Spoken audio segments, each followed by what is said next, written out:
ஏன் கிறிஸ்தவங்க வாழ்க்கை வெற்றிகரமா இல்லை? ஏன் கிறிஸ்தவங்க நிறைய பேர் சில நேரத்தில் ஒரு ரொம்ப பொட்டென்ஷியலான ஒரு பர்சன் அவங்க இல்லாமல் போனதுக்கு காரணம் என்ன அப்படின்னு போய் பார்த்தீங்கன்னா, அவங்களுக்கு அவங்களுடைய ஐடென்டிட்டியை கரெக்டாக என்ன பண்ணவே இல்லை, சொல்லிக் கொடுக்கவே இல்லை.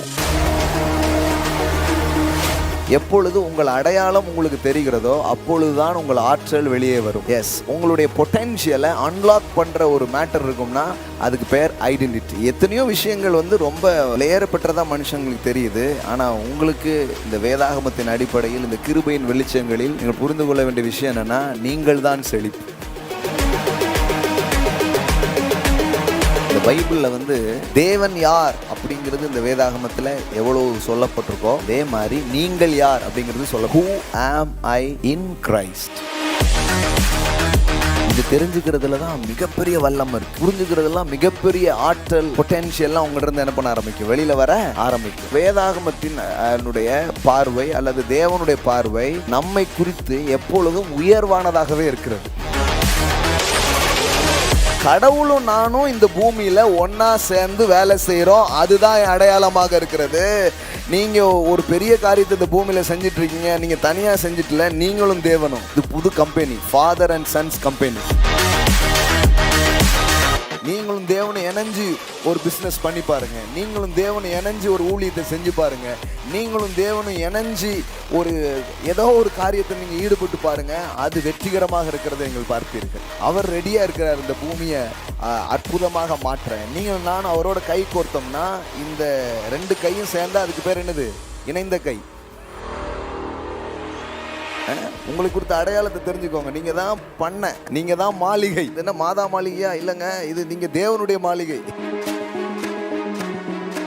நம்முடைய வாழ்க்கை எங்க இருந்து ஆரம்பிக்குதான்? இருதயத்துல இருந்து. கடவுளுடைய வார்த்தை உள்ள போய் அது எனக்குள்ள ஒரு வேலையை பார்க்க கடைசியில் என்ன ஆகுது, என் இருதயத்தில் இருந்து, என் உள்ளங்களில் இருந்து, என் மனதில் இருந்து வாழ்வு புறப்படுகிறது. நீங்க என்னவா இருக்கிறீங்களோ அப்படி உங்களை எண்ணாதீங்க. என்னவா இருக்கணுமோ அப்படி என்ன ஆரம்பிங்க. உங்கள் எண்ணங்களை மாற்றுவதன் மூலம் உங்கள் வாழ்க்கையை மாற்றலாம். ஒருத்தன் காசே இல்லை, கடவுள் அவனை பார்த்து மகா கோடீஸ்வரனே, ஒருத்தன் அப்படி வீக்கா இருக்கலாம், பலவீனமா இருக்கான். கடவுள் அவனை எப்படி அழைக்கிறாரு, பராக்கிரமசாலியே. நீங்க உங்களை வாழக்கூடியவங்களா, முன்னேறக்கூடியவங்களா நினைக்காத போது, கடவுள் உங்களை நினைத்து இல்லாத உங்களை இருக்கிறவர்கள் போல அழைக்கிற ஒரு தேவனாக அவர் இருக்கிறார்.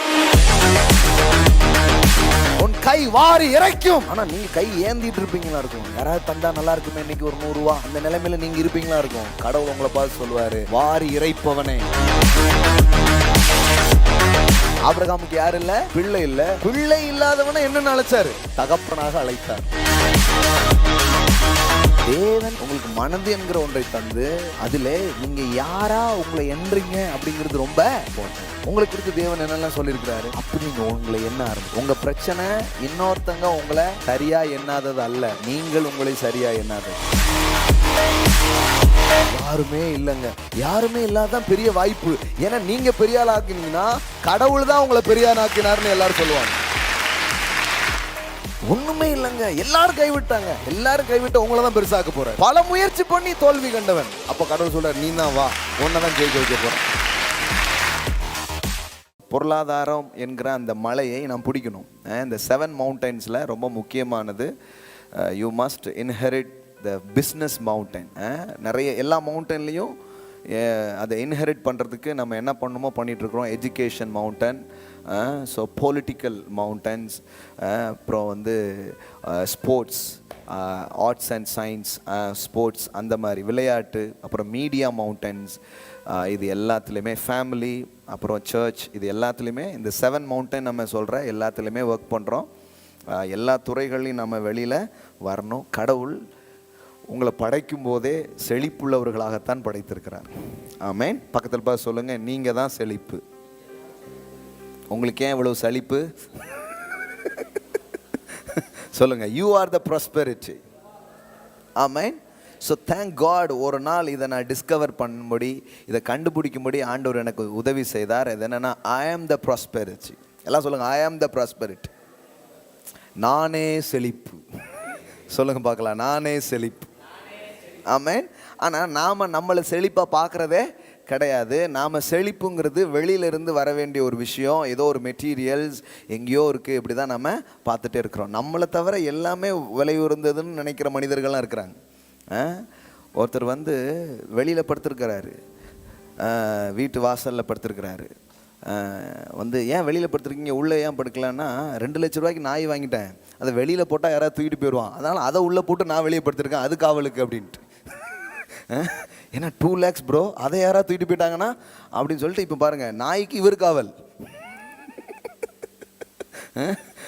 எவனாவது நல்லா இருக்குன்னு தூக்கிட்டு போயிட்டான்னு என்ன பண்ணுறது அப்படின்ட்டு.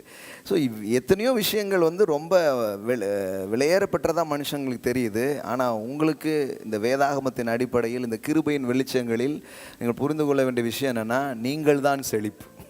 எல்லாம் சொல்லுங்கள், ஐ ஆம் த ப்ராஸ்பெரிட்டி.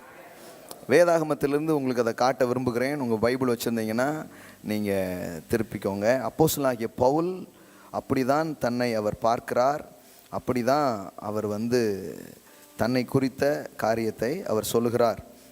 2 கொரிந்தியர் 4வது அதிகாரம், 2 கொரிந்தியர் 4ஆம் அதிகாரம் 7வது வசனம் பாருங்க. 2 கொரிந்தியர் 4:7. இந்த மகத்துவமுள்ள வல்லமை எங்களால் உண்டாயிராமல் தேவனால் உண்டாயிருக்கிறதென்று விளங்கும்படி இந்த பொக்கிஷத்தை மண்பாண்டங்களில் பெற்றிருக்கிறோம். எல்லாம் சொல்லுங்க, இந்த பொக்கிஷத்தை மண்பாண்டங்களில் பெற்றிருக்கிறோம். மண்பாண்டம் அப்படின்னு எதை சொல்றாரு? இந்த பாடியை சொல்றாரு. ஒவ்வொரு பாண்டமும் ஒவ்வொரு மாதிரி இருக்கு. ஆனா இந்த மண் பாண்டங்களுக்குள்ள என்ன இருக்குதான்? மகிமையான பொக்கிஷம். எல்லாம் சொல்லுங்க, மகிமையான பொக்கிஷம். அதான் இந்த மகத்துவமுள்ள வல்லமை. அதான் இந்த பொக்கிஷம் எங்க இருக்குது? இந்த மண் பாண்டங்களில் பெற்றிருக்கிறோம். ஆங்கிலத்தில் எப்படி வருது பாருங்க. But we have this treasure in earthen vessels. அதாவது ட்ரெஷர்ஸ், பொக்கிஷம் அப்படிங்கிற ஒரு தமிழ் வார்த்தை ரொம்ப ரிச்சான ஒரு வேர்ட். பொக்கிஷம்னா பல மேட்ரு அடங்கியிருக்கிற ஒரு விஷயந்தான் என்னது? பொக்கிஷம். வேத வசனத்தின் அடிப்படையில் அப்போஸ்தலனாகிய பவுல் எப்படி சொல்கிறாருன்னா, you are a treasure house. எல்லாம் சொல்லுங்கள், ஐ ஆம் அ ட்ரெஷர் ஹவுஸ். நல்லா சொல்லுங்கள், ஐ ஆம் அ ட்ரெஷர் ஹவுஸ். எல்லாம் சொல்லுங்கள், நான் பொக்கிஷத்தின் வீடாக இருக்கிறேன். ஆமென். பாருங்க, வேதாகமோ உங்களை மட்டுப்படுத்தியோ உங்களை குறைவுபடுத்தியோ அது பேசுகிறதே இல்லை. ஏன் கிறிஸ்தவங்க வாழ்க்கை வெற்றிகரமாக இல்லை? ஏன் கிறிஸ்தவங்க நிறைய பேர் சில நேரத்தில் ஒரு ரொம்ப பொட்டென்ஷியலான ஒரு பர்சன் அவங்க இல்லாமல் போனதுக்கு காரணம் என்ன அப்படின்னு போய் பார்த்தீங்கன்னா, அவங்களுக்கு அவங்களுடைய ஐடென்டிட்டியை கரெக்டாக என்ன பண்ணவே இல்லை, சொல்லிக் கொடுக்கவே இல்லை. அவர்களுடைய அடையாளங்கள் அவர்களுக்கு மிக சரியாக போதிக்கப்படவே இல்லை. எப்பொழுது உங்கள் அடையாளம் உங்களுக்கு தெரிகிறதோ அப்பொழுது தான் உங்கள் ஆற்றல் வெளியே வரும். ஆமென். எஸ், உங்களுடைய பொட்டென்ஷியலை அன்லாக் பண்ணுற ஒரு மேட்டர் இருக்கும்னா அதுக்கு பேர் ஐடென்டிட்டி. எல்லாம் சொல்லுங்கள், ஐடென்டிட்டி. நல்லா சொல்லுங்கள், ஐடென்டிட்டி இன் கிரைஸ்ட். எல்லாம் சொல்லுங்கள், கிறிஸ்துவுக்குள் நான் எனது அடையாளங்களை அறிந்து கொள்வதன் மூலம் என்னுடைய ஆற்றல்கள் வெளியே வர ஆரம்பிக்கும். ஆமென். இந்த பைபிளை வச்சுக்கிட்டே நம்மளை குறித்து நமக்கு சொன்னதெல்லாம் எப்படி இருந்ததுன்னா, மேன்மையான காரியத்துக்கு பதிலாக ரொம்ப நீ ஒன்றுமே இல்லைங்கிற மாதிரி என்ன பண்ணிட்டாங்க, காமிச்சு விட்டுட்டாங்க. நான் தான் உங்களுக்கு சொன்னேன், கிருபை என்பது உங்களை ஒன்றுமே இல்லை அப்படின்னு சொல்கிறதுக்கு பேர் கிருபை கிடையாது. ஒன்றுமே இல்லைன்னு நீங்கள் உங்களை நினச்சிட்டு இருக்கலாம், ஆனால் தேவன் உங்களை எவ்வளோ மேன்மையாக பார்க்குறாரு. அப்படி மேன்மையாய் பார்த்த தேவன் உங்களுக்காக தன் குமாரனையே மரிக்கும்படி என்ன பண்ணார், அனுப்பினார். அந்த அளவுக்கு அவர் பார்வையில் நீங்கள் மேன்மையாக இருக்கிறீர்கள். ஆமென். அதை தான் வேதவசனத்தில் படிக்கிறோம். நீ என் பார்வையில் அருமையானபடியினால் கனம் பெற்றா. எல்லாம் சொல்லுங்கள், அவர் பார்வையில் நான் அருமையாக இருக்கிறேன். ஆமென். இங்கே நிறைய பேர் எருமை அப்படிம்பாங்க, அவர் சொல்கிறார் அருமை. எருமை எருமை இதான் நிறைய பேர் நம்மளை கூப்பிட்டுருக்கலாம், ஆனால் அவர் சொல்கிறார் அருமை.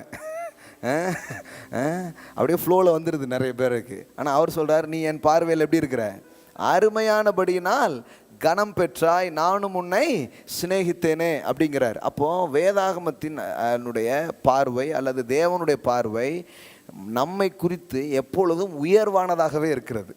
ஆமென். நீங்கள் ஒரு நாள் உங்களை மட்டா பார்க்கவே கூடாது. புரியுங்களா உங்களுக்கு? இப்போ இப்படி சொல்லும்போது சிலருக்கு என்ன தோணுன்னா, பிரதர் இப்படிலாம் சொன்னால் பெருமையாயிடும் மக்களுக்கு அப்படின்னு நினைப்பாங்க. பெருமையாயிரும் அப்படின்னு நினைக்கிறாங்க. ஆக்சுவலி பெருமையே என்ன தெரியுமா? ஒரு தாழ்வு மனப்பான்மையின் அடையாளம் தான். நான் ஒன்றுமில்லைன்னு நினைக்கிறதுனால தான் தான் ஏதாவது உடையவனாக இருக்கணும்னு அவன் என்ன பண்ணுறான், முயற்சி பண்ணி தன்னை காட்டிக்க அவன் ட்ரை பண்ணுறான். அதுவே எதன் அடையாளமாக தான் இருக்குது? தாழ்வு மனப்பான்மையின் அடையாளமாக தான் இருக்குது. பாருங்களேன், சொல்லுவாங்களே நிறைகுடம். அப்படின்னா என்னென்னா, தான் யாருன்னு தெரிஞ்சாலும் ரொம்ப துள்ள மாட்டார். அவருக்கு தெரியும் அவர் யார் அப்படின்ட்டு. ஆனால் இவன் யாருன்னு தெரிலன்னு வச்சுக்கோங்களேன், எப்படியாவது தன்னை பெருசாக காட்டிக்கிறதுக்காக ஏதாவது என்ன பண்ணிகிட்டே இருப்பான், ட்ரை பண்ணிக்கிட்டே இருப்பான். அதுதான் தாழ்வு மனப்பான்மையின் அடையாளங்களாக இருக்கிறது. இது பெருமையை உங்களுக்குள்ளே தூண்டுகிற ஒரு எண்ணங்கள் கிடையாது. உண்மையிலேயே தேவன் உங்களை எப்படி படைத்திருக்கிறார் அப்படிங்கிற உங்களுடைய உண்மையான மதிப்பை உங்களுக்கு காட்டுகிற ஒரு செய்தியாக இருக்கிறது. ஆமென். எல்லாம் சொல்லுங்கள், நான் அவருடைய பார்வையில் அருமையாக இருக்கிறேன். ஆமென்.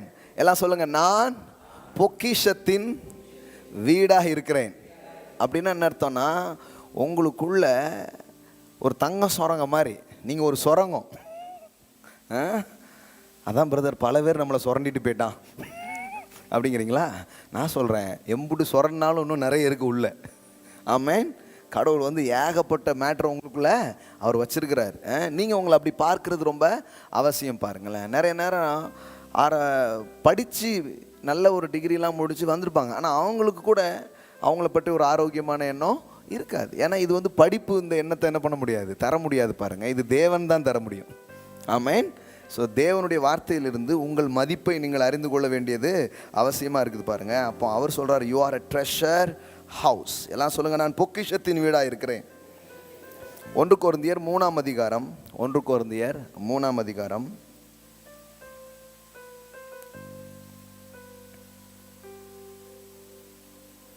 இந்த பைபிளில் தேவன் யார் அப்படிங்கிறது இந்த வேதாகமத்தில் எவ்வளோ சொல்லப்பட்டிருக்கோ அதே மாதிரி நீங்கள் யார் அப்படிங்கிறது சொல்லப்பட்டிருக்கு. ஹூ ஆம் ஐ இன் கிரைஸ்ட். எல்லாம் சொல்லுங்கள், கிறிஸ்துவுக்குள் நான் யார். இது தெரிஞ்சுக்கிறதுல தான் மிகப்பெரிய வல்லம் இருக்குது. இதை புரிஞ்சுக்கிறதுலாம் மிகப்பெரிய ஆற்றல், பொட்டென்ஷியல்லாம் உங்கள்கிட்ட என்ன பண்ண ஆரம்பிக்கும், வெளியில் வர ஆரம்பிக்கும். நாம் கிறிஸ்துவுக்குள் யார் அப்படிங்கிறது தான் ரொம்ப முக்கியமான ஒரு காரியம். இப்போ பாருங்கள், 1 கொரிந்தியர் 3ஆம் அதிகாரம் எடுத்துக்கோங்க, 9வது வசனம் பாருங்கள். நாங்கள் தேவனுக்கு உடன் வேலையாட்களாய் இருக்கிறோம். எல்லாம் சொல்லுங்கள், தேவனுக்கு உடன் வேலையாள். நாங்கள்னா பவுல் மட்டும் இல்லை, நீங்கள் நாங்கள் எல்லாருமே யார்? எல்லாம் சொல்லுங்கள், உடன் வேலையாள். இந்த வார்த்தை என்னுடைய இது உங்களுக்கு புரியுதான்னு தெரில. இது என்ன சொல்லுது தெரியுமா? தேவனுக்கு உடன் வேலையாள். இப்போது 2 பேர் பார்க்குறாங்க, இவன் கிளாஸ்மேட்டு, நாங்கள் 2 பேரும் ஒரே ஸ்கூலில் படிக்கிறோம், அதே மாதிரி ஒரே இடத்துல என்ன பண்ணுறோம், வேலை பார்க்குறோம், அல்லது ஒன்றா ஒரு வேலையை செய்கிறோம். பவுல் சொல்கிறாரு, நாங்கள் யாருக்கு உடன் வேலையாள் தெரியுமா? ஏதோ கம்பெனிலேயோ ஒரு ஃபேக்ட்ரியிலையோ யாருக்கூடையோ ஒன்றும் இல்லை. நாங்கள் தேவனுக்கு உடன் வேலையாட்கள். we are a co-working with God, for we என்ன போட்டு பாருங்க, for we God's follow workers. we are co-working. இன்னொரு டிரான்ஸ்லேஷனில் வருது co-laborer அப்படின்னு வருது. எல்லாம் சொல்லுங்கள், co-laboring, co-workers. அப்படின்னா என்னென்னா, கடவுளும் நானும் இந்த பூமியில் ஒன்றா சேர்ந்து வேலை செய்கிறோம். அதுதான் என் அடையாளமாக இருக்கிறது. நீங்கள் ஒரு பெரிய காரியத்தை இந்த பூமியில் செஞ்சிட்ருக்கீங்க, நீங்கள் தனியாக செஞ்சிட்டல, நீங்களும் தேவனும். இது புது company, father and sons company. Hallelujah. Father and sons company இந்த பூமியில் நீங்கள் நடத்தும்படியாக வந்திருக்கிறீங்க. ஆமென். எல்லாம் சொல்லுங்க, I am a co labourer, I am a co worker. Amen. அதாவது சில பேர் கேட்பாங்க, இந்த பூமி ஏன் இப்படி இருக்குது, இந்த பூமி ஏன் இப்படி இருக்குன்னா, நாம் கடவுளோடு சேர்ந்து கோ லேபர் பண்ணாதனால அப்படி இருக்குது. அவர் ரெடியாக இருக்கிறார் இந்த பூமியை அற்புதமாக மாற்ற. நீங்கள் நானும் அவரோட கை கோர்த்தோம்னா, இந்த 2 கையும் சேர்ந்தால் அதுக்கு பேர் என்னது, இணைந்த கை. இந்த இணைந்த கைகள் சேர்ந்துச்சுன்னா இந்த பூமியில் மாற்ற முடியாது எதுவுமே கிடையாது. செத்ததை கூட எழுப்போம், இல்லாததை இருக்கிறது போல கொண்டு வரும், புது படைப்பாக இந்த பூமி மாறிடும். நிறைய பேர் ஆண்டவன் செய்வான்னு நிறைய பேர் உட்காந்துருக்காங்க. நிறைய பேர் ஆண்டவர் எங்கே செய்வார், நம்ம செய்வோன்னு போய் செஞ்சிட்ருக்காங்க. பவுல் வந்து சொல்கிறாரு, இல்லைப்பா இது ஆண்டவர் மட்டும் செய்கிறது இல்லை நீ மட்டும் செய்கிறது இல்லை. நாம் யாருன்னா we are co-worker. எல்லாம் சொல்லுங்கள் co-worker. எல்லாம் சொல்லுங்கள் இணைந்து செய்ய போகிறோம். சில சொல்லுவாங்க ஆண்டவரே நீங்கள் செய்யுங்க ஆண்டவரே அப்படின்னு இவங்க உட்காந்துக்குவாங்க. சில பேர் ஆண்டவர்லாம் விட்டுட்டு இவங்க போய் ஏதாவது என்ன பண்ணிகிட்டு இருப்பாங்க, செஞ்சுக்கிட்டு இருப்பாங்க. ஆனால் வேதாகமும் அப்படி சொல்லலை. வேதாகம் எப்படி சொல்லுது, நீங்களும் தேவனும் இணைஞ்சு செய்கிறீங்க. ஆமென். நீங்களும் தேவனும் இணைஞ்சு ஏதாவது பண்ணி பாருங்கள், அது இந்த உலகத்திலேயே முதல் தரமானவைகளாக இருக்க ஆரம்பிக்கும். நீங்களும் தேவனை இணைஞ்சு ஒரு பிஸ்னஸ் பண்ணி பாருங்கள், நீங்களும் தேவனை இணைஞ்சு ஒரு ஊழியத்தை செஞ்சு பாருங்கள், நீங்களும் தேவனும் இணைஞ்சு ஒரு ஏதோ ஒரு காரியத்தை நீங்கள் ஈடுபட்டு பாருங்கள், அது வெற்றிகரமாக இருக்கிறதை நீங்கள் பார்ப்பீர்கள். ஆமென். எல்லாம் சொல்லுங்கள் co-worker. ஆமென். இது எவ்வளோ பெரிய அடையாளம் பாருங்கள். co-laborer. அப்படி தான் நடக்குது பாருங்களேன். பாருங்கள், இந்த அடையாளங்களை வாசித்துட்டு ஒரு எக்ஸாம்பிள் உங்களுக்கு காட்டுறேன் பாருங்கள். அடுத்தது என்ன போட்டிருக்குது, நீங்கள் தேவனுடைய பண்ணையும். நீங்கள் யாரா பக்தப்பா சொல்லுங்கள், நீங்கள் பண்ணை. பெரிய பண்ணையா சின்ன பண்ணையான்னு தெரில, ஆனால் நீங்கள் யாரா பாருங்கள். இந்த மாதிரி வசனம்லாம் நிறைய பேர் பார்த்ததே கிடையாது பைபிளில். இதுக்கு முன்னாடி நீங்கள் படிச்சிருக்கீங்கலாம் தெரியும், உங்கள் கையில் தான் பைபிள் இருந்திருக்கும். சில பேர் இது என்னது அப்படின்ட்டு அதிர்ச்சி படாதீங்க, இங்கே தான் இருக்குது, பைபிளில் இருந்து தான் படிச்சுட்ருக்கிறேன். என்ன போட்டிருக்கு, நீங்கள் தேவனுடைய பண்ணையும். எப்படி போட்டிருக்கு பாருங்க, யூ ஆர் காட்ஸ் ஃபீல்ட். நீங்கள் தான் தேவனுடைய ஃபீல்டு, அவருடைய தோட்டம், அவருடைய பண்ண வீடு யார் தான், நீங்கள் தான். கடவுள் வந்து உங்களில் தான் அவருடைய எல்லா காரியத்தையும் என்ன பண்ணுறாரு, முதலீடு பண்ணுகிறார், செய்கிறார். நீங்கள் தேவனுடைய பண்ணையும் நீங்கள் தேவனுடைய மாளிகையுமாய் இருக்கிறீர்கள். You are God's building. எல்லாம் சொல்லுங்கள் காட்ஸ் பில்டிங். தமிழில் ரொம்ப நல்லா இருக்குது மாளிகை. பக்கத்தில் பார்த்து சொல்லுங்கள், நீங்கள் தேவனுடைய மாளிகையாக இருக்கிறீங்க. ஆமென். உங்கள் அடையாளம், உங்களை பற்றி தான் பேசிகிட்டு இருக்கிறேன் நான். உங்களுக்கு கொடுத்த அடையாளத்தை தெரிஞ்சுக்கோங்க. நீங்கள் தான் பண்ணை, நீங்கள் தான் மாளிகை. ஆமென். இது என்ன மாதா மாளிகையா? இல்லைங்க, இது நீங்கள் தேவனுடைய மாளிகை, இது அப்பாவுடைய மாளிகை. ஆமென். எப்படி போட்டிருக்கு பாருங்க, தேவனுடைய மாளிகையாக இருக்கிறீர்கள். ஆனால் உங்களுக்கு இதுதான் உங்களுடைய ரியாலிட்டி. எல்லாம் சொல்லுங்கள், இதுதான் என் ரியாலிட்டி, என்னுடைய அடையாளமாக இருக்கிறது. மாளிகைன்னு சொல்லும்போது உங்களுக்கு பிரதர் மளிகை, அதுக்கு வழி இல்லாமல் தான் இருக்கும். அப்போ மளிகைக்கே வழி இல்லைன்னா நீங்கள் தான் மாளிகை. மாளிகைலாம் இருக்கட்டும் பிரதர், இப்போ மளிகைக்கு பிரச்சனைக்கு ஒரே பிரச்சனையாக இருக்குது அப்படின்னு இருக்கிறாங்க. ஏன்னா நாம் யாருங்கிறது தெரியல. உங்களுக்கு நீங்கள் யாருங்கிற அடையாளம் தெரியும் பொழுது உங்கள் வாழ்க்கை அப்படியே இருக்காது, உங்கள் வாழ்க்கை மாற ஆரம்பிக்கும். ஆமென். ஸோ எப்படி போட்டிருக்கு பாருங்க, நாம் தேவனுக்கு உடன் வேலையால் நீங்கள் தேவனுடைய பண்ணையும் தேவனுடைய மாளிகையுமா இருக்கிறீர்கள். பவுல் சொல்கிறாரு, எனக்கு அளிக்கப்பட்ட தேவ கிருபையின்படியே புத்தியுள்ள சிற்பாசாரியை போல. பால் வந்து என்னவா, சிற்பங்களை செதுக்கும் ஒரு ஆசாரியாக தன்னை என்ன பண்ணுறார் பார்க்கிறார். கிருபையை பெற்றவர், மக்களுக்காக ஊழியம் செய்யும்படி வந்திருக்கிற அவர் மக்கள் மத்தியில் செய்கிற ஊழியத்தை எப்படி பேசுகிறார் பாருங்க. நான் ஒரு சிற்பாசாரி போலலாம். அப்போ நீங்களாம் யார், அழகான சிலைகள், உங்களை செதுக்கும்படி கடவுள் எனக்கு கிருபைகளை கொடுத்துருக்கிறார் அப்படிங்கிறார். ஆமென். ஆனால் பார்த்தா சிலை மாதிரி தெரியாது, ஜனங்களை பார்த்தா பாறை மாதிரி தான் இருக்கும். ஆனால் அந்த பாறைக்குள்ளே தான் சிலைகள் ஒளிந்திருக்கிறது.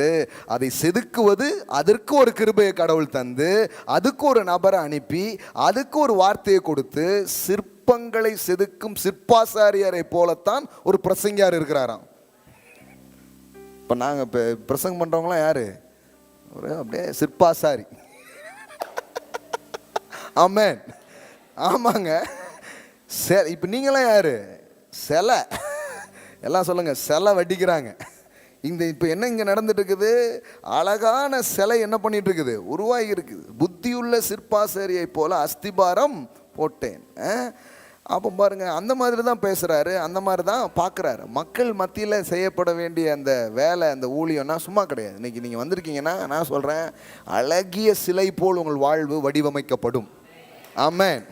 கண்டிப்பாக ஒரு அழகான சிலை மாதிரி உங்கள் வாழ்க்கை வடிவமைக்கப்படும். பார்த்தா அந்த மாதிரி தெரியாது, பார்த்தா கல்லுங்களும் முடிமா இருக்கும். ஆனால் உண்மையிலே ஒரு கிருபையை பெற்ற ஒரு சிற்பாசாரி, புத்தியுள்ள ஒரு சிற்பாசாரி கிட்ட கல்லெல்லாம் போய் கிடந்துச்சுன்னா கல்லா இருக்காது. கல் எப்படி ஆகிடும்?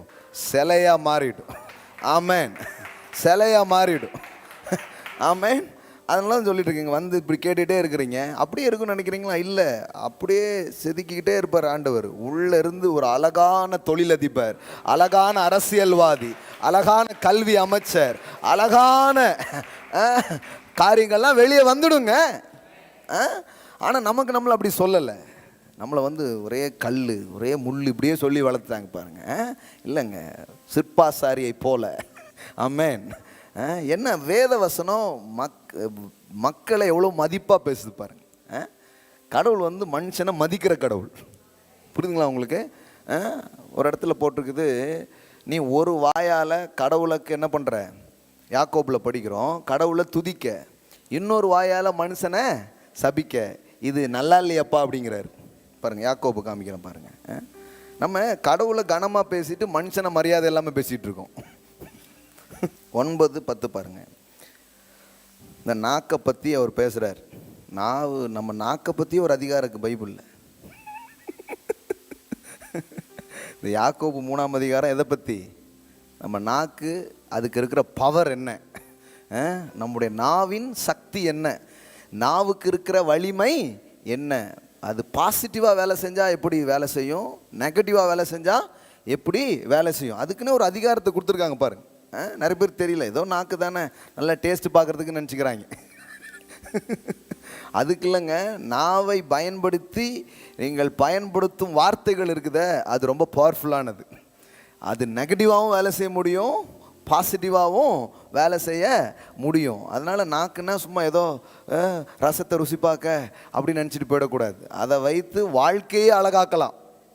அதை பற்றி தான் இந்த யாக்கோபு 3ஆம் அதிகாரம் இருக்குது. பட் இன்றைக்கி அதை பற்றி பேச டைம் இல்லை. நான் நிறைய போதிச்சிருக்கணும் இதை பற்றி. ஆனால் இப்போ கவனிங்க, அதில் இன்னொரு மேட்ரு பேசுகிறார். என்ன பேசுகிறாரு பாருங்கள், 9வது வசனம். அதனாலே, இந்த நாக்கு இருக்க அந்த நாளே நாம் பிதாவாகிய தேவனை துதிக்கிறோம். ஆண்டவரை என்ன பண்ணுறோம்? துதிக்கிறோம். அப்போ நாக்கு எங்கே யூஸ் ஆகுது? கடவுளை துதிக்கிறதுக்கு யூஸ் ஆகுது. கரெக்டாக? கர்த்தாவே நீர் எவ்வளோ நல்லவர், நீ எனக்கு நன்மைகளை செய்தீர்னு கடவுளை என்ன பண்ணுறோம்? ஒரு பக்கம் போற்றுகிறோம், துதிக்கிறோம்.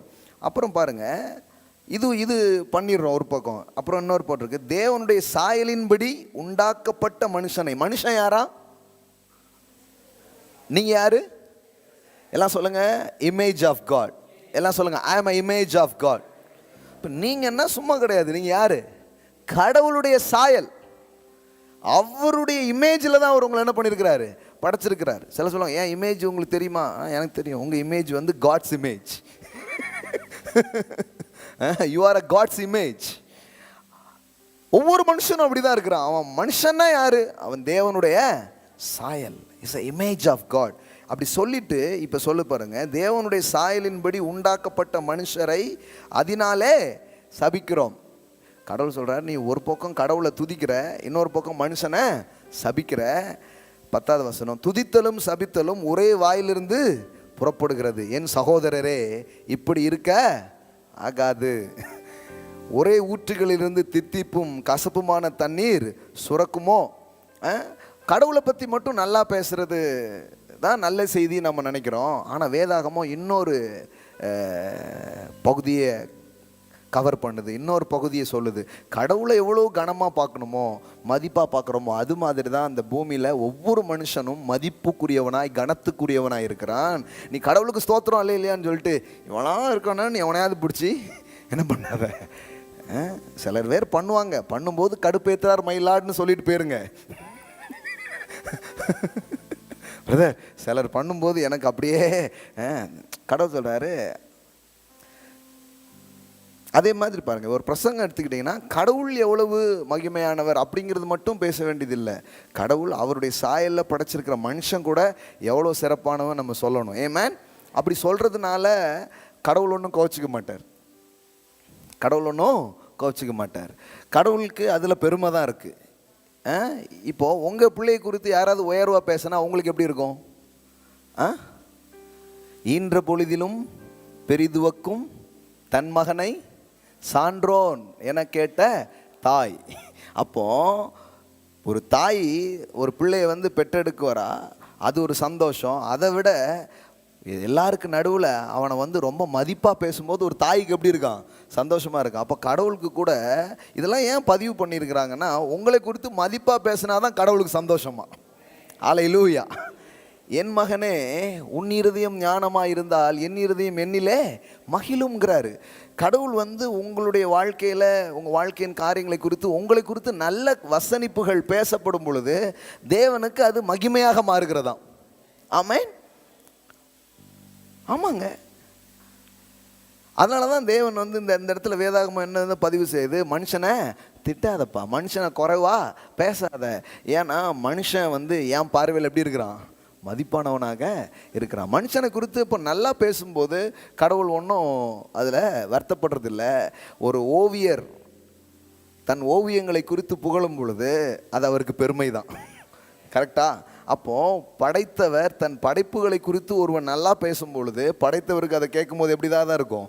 ரொம்ப பெருமையாக தான் இருக்கும் பாருங்கள். அதனால் நம்ம வந்து இந்த ஏரியாவை மட்டும் தெரிஞ்சுக்கிட்டு இந்த ஏரியாவை விடணுங்கிற அவசியமே கிடையாது. அதனால ஒரு சபையில் ஆண்டவர் எப்படிப்பட்டவர் நம்ம சொல்லிக்கிட்டே வர்றோமோ அதே மாதிரி நீங்கள் எப்படி இருக்கீங்கிறதையும் சொல்லிக்கிட்டே வரணும். அப்போந்தான் மனிதர்களுக்கு தங்களை குறித்த ஒரு வெளிப்பாடும் ஒரு மதிப்பும் அவங்களுக்கு என்ன பண்ண ஆரம்பிக்கும்? இருக்க ஆரம்பிக்கும். ஆமென். நான் அந்த புரிந்து கொள்ளுதலோடு தான் இந்த பிரசங்கத்தை இன்றைக்கி நான் செய்கிறேன். இந்த இடத்துல உட்காந்துருக்கீங்கன்னா சாதாரணமாக பார்க்கல, இங்கே இருக்கிற யாரையும் சாதாரணமாக நான் பார்க்கவே இல்லை. எப்படி பார்க்குறேன்னா, இந்த வார்த்தைகளெல்லாம் உள்ளே போய் நீங்கள் யாருங்கிற அடையாளங்களை நீங்கள் தெரிஞ்சுக்கும் போது, இன்றைக்கி ஒருவேளை கடனில் காசு இல்லாமல் அப்படி இருக்கலாம், ஆனால் உண்மையிலே நீங்கள் கடவுளுடைய மகன், கடவுளுடைய மகள், இதெல்லாம் தெரிஞ்சுக்க ஆரம்பிக்கும் போது என்ன ஆகும்? உங்கள் கையெல்லாம் வாரி இறைக்கிற கையாக மாறும். ஆமென். உங்கள் கை வாரி இறைக்கும். ஆமென். இன்றைக்கி ஒரு வீடு வாசல் இல்லாமல், இன்றைக்கி ஒரு வசதி இல்லாமல் நீங்கள் இருப்பீங்க. ஆனால் ஒரு நாள் வரும் நீங்களே வீடுகள்லாம் கட்டுவீங்க. ஆமென். சொந்த வீடுகளில் போய் குடி இருப்பீங்க. ஆமென். இன்னும் கொஞ்சம் பேருக்கு நீங்களே அடைக்கலத்தை ஏற்படுத்தி கொடுக்குற நபர்களாக நீங்கள் இருப்ப ஆரம்பிப்பீங்க. ஆமென். இதெல்லாம் சாத்தியங்க. இது அம்புட்டும் கடவுள் வச்சிருக்கிறார். ஆனால் நாம் வந்து நம்மளை என்னவா நினைக்கிறோம் அப்படிங்கிறது தான் வாழ்க்கை. எல்லாம் சொல்லுங்கள், நீங்கள் உங்களை என்னவா நினைக்கிறீங்களோ அதான் வாழ்க்கை. கடவுள் என்னவா நினைக்கிறார் அதுதான் உன் வாழ்க்கை அப்படி பைபிளில் சொல்லல. கடவுள் வந்து உங்களை என்னவா நினைக்கிறாரு? நீ என் பார்வையில் அருமையா இருக்கிறாயின்ட்டார். ஆனால் அவர் எல்லாரை குறித்தும் அப்படி தான் நினைவுள்ளவராக இருக்கிறாரு. ஆனால் அப்போ ஏன் எல்லாரும் நல்லா இல்லை? ஏன்னா கடவுள் என்ன நினைக்கிறார் அப்படிங்கிறத ஒரு மனிதன் இந்த பூமியில் நினைக்கும் பொழுது அது நிஜமாக மாறும். எத்தனை பேர் புரியுது? நான் ரொம்ப வேகமாகவே போல ரொம்ப ஸ்லோவாக இன்றைக்கி சொல்லிகிட்டு இருக்கிறேன். விளங்குதா உங்களுக்கு? பாருங்கள், நீதிமொழிகள் 23:7 23:7. நிறைய பேர் இப்போ தான் வர்றீங்க, இப்போது இதெல்லாம் கற்றுக்க ஆரம்பிக்கிறீங்க. அதனால் சில அடிப்படையையும் நான் திரும்ப திரும்ப சொல்லிகிட்டே பேச வேண்டியது இருக்குது. இல்லைனா சில பேருக்கு என்னமோ சொல்கிறாங்களே அப்படிங்கிற மாதிரி ஆகிடும். ஸோ Proverbs 23:7 அங்கே என்ன போட்டிருக்கு பாருங்கள். அவன் இருதயத்தின் நினைவுகள் எப்படியோ அப்படியே அவன் இருக்கிறான். எல்லாம் சொல்லுங்கள், இருதயத்தின் நினைவுகள் எப்படியோ அப்படியே அவன் இருக்கிறான். அப்போ ஒரு மனுஷன் எப்படி இருப்பான் அப்படின்னா, அவன் எப்படி என்றானோ அவன் அப்படி இருக்க போகிறான். நீங்கள் வந்து உங்களை பலவீனராக, நீங்கள் வந்து உங்களை ஒரு நோயாளியாக, நீங்கள் வந்து உங்களை வந்து ஒரு குறை உள்ள நபராக, நீங்கள் வந்து உங்களை ஒரு தரித்திரராக, நீங்கள் வந்து உங்களை சாதாரணமான ஆளாகவே எண்ணிக்கிட்டே இருப்பீங்கன்னா உங்கள் வாழ்க்கை எங்கே தான் இருக்கும்? அங்கே தான் இருக்க ஆரம்பிக்கும். சில பேர் சொல்கிறாங்க, அப்படி தானே இருக்கேன், அப்போ அப்படி தானே எண்ணணும் அப்படிங்கிறாங்க. அப்படியே இருக்கணும்னா அப்படியே எண்ணுங்க. அப்படி இருக்கிறது மாறணும்னா தேவன் சொல்கிற மாதிரி எண்ணணும். பக்கத்தில் பார்த்து கேளுங்க, அப்படியே இருக்கணுமா இல்லை மாறணுமா? அப்படியே இருக்கணும்னா எப்படி இருக்கிறோமோ அதை என்ன பண்ணக்கூடாது? எண்ண கூடாது. எதை எண்ணணும்? எதை எண்ணணும்னா, இப்போ நேரம் சொன்னேனே, நான் ஒரு மாளிகை. ஆமென். எனக்குள்ளே பொக்கிஷத்தை கடவுள் வைத்திருக்கிறார். நான் ஒரு அழகான சிலையா என்னை கடவுள் வடிவமைத்து கொண்டிருக்கிறார். ஆமென். நான் ஒரு பண்ணை வீடாக இருக்கிறேன். நிறைய பேர் பண்ணை வீடுனா என்னன்னா எல்லாருக்கும் அதில். சில பேர் அப்படி பார்க்கறது இல்லை. தங்களை எப்படி பார்க்குறாங்க? புறம்போக்கு. You mean wasteland? எஸ்.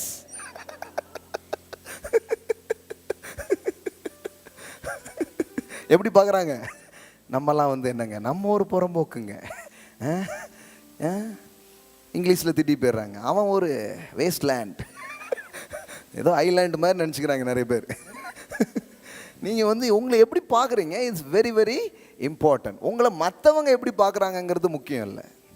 பக்கத்தில் பார்த்து சொல்லுங்கள், மற்றவங்க பார்க்குறது முக்கியம் இல்லை, இட்ஸ் செகண்டரி. அது வந்து ஒரு ரெண்டாம் பட்ச ஒரு நிலை. ஆனால் உங்களை நீங்கள் எப்படி பார்க்குறீங்க it's very important, it's very important. அதுக்கும் வாழ்க்கைக்கு சம்மந்தம் இருக்கா? கண்டிப்பாக இருக்குது. As a man திங்கத் so is he, as a man thinks in his heart so is he. ஒரு மனுஷனுடைய இருதயத்தின் நினைவுகள் எப்படியோ அப்படியே அவன் இருக்கிறான். அப்போ வாழ்க்கையை மாற்றுவதற்கு கடவுள் உங்களுக்கு கொடுத்திருக்கும் அற்புதமான கருவிதான் இந்த மனம். ஆமென். எல்லாம் சொல்லுங்க, வாழ்வை மாற்ற தேவன் தந்திருக்கும் அற்புதமான கருவி மனமாக இருக்கிறது. இந்த மனதை நீங்கள் புரிஞ்சுக்கோங்க.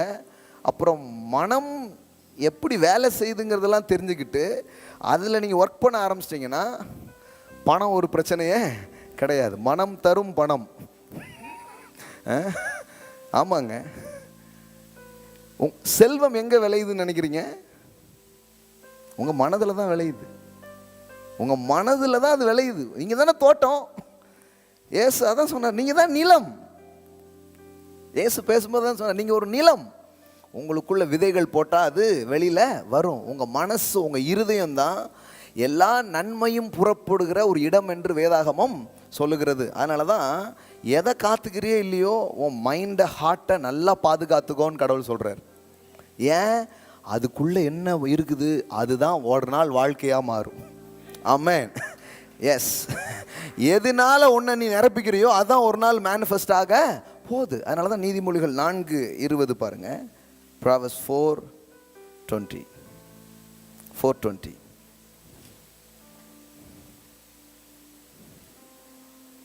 ஏத்திங்களா? நீதிமொழிகள் 4:20. என் மகனே, என் வார்த்தைகளை கவனி, என் வசனங்களுக்கு உன் செவியை சாய். அதுக்கு தான் வந்திருக்கிறீங்க. நல்ல செவியெல்லாம் சாய்க்கிறீங்க. நல்லா கவனிக்கணும், நல்லா கேட்கணும். சாய். அவைகள் உன் கண்களை விட்டு பிரியாதிருப்பதாக, அவைகளை உன் இருதயத்துக்குள் காத்துக்கொள். அவைகளை கண்டுபிடிக்கிறவர்களுக்கு அவைகள் ஜீவனும் அவர்கள் உடலுக்கெல்லாம் ஆரோக்கியமாம். எல்லா காவலோடும் உன் இருதயத்தை காத்துக்கொள், அது நின்று ஜீவ ஊற்று புறப்படும். பாருங்க, அந்த வார்த்தை பாருங்க எப்படி போட்டிருக்கு. For out of it's spring the issues of life.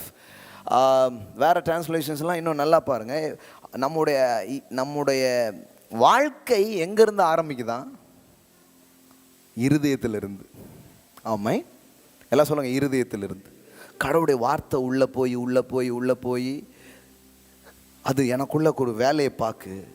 கடைசியில் என்ன ஆகுது? என் இருதயத்திலிருந்து, என் உள்ளங்களிலிருந்து, என் மனதிலிருந்து வாழ்வு புறப்படுகிறது. இன்னும் கரெக்டாக சொல்லணும்னா ஆரோக்கியம் அங்கே தான் புறப்படுது, ஐஸ்வர்யம் அங்கே தான் புறப்படுகிறது, ஆனந்தம் அங்கே தான் புறப்படுகிறது. அதனால தான் ஒரு மனுஷன் எப்படி என்றானோ அவன் அப்படியே இருக்கிறான் அப்படின்னு வேதவசனம் சொல்லுது.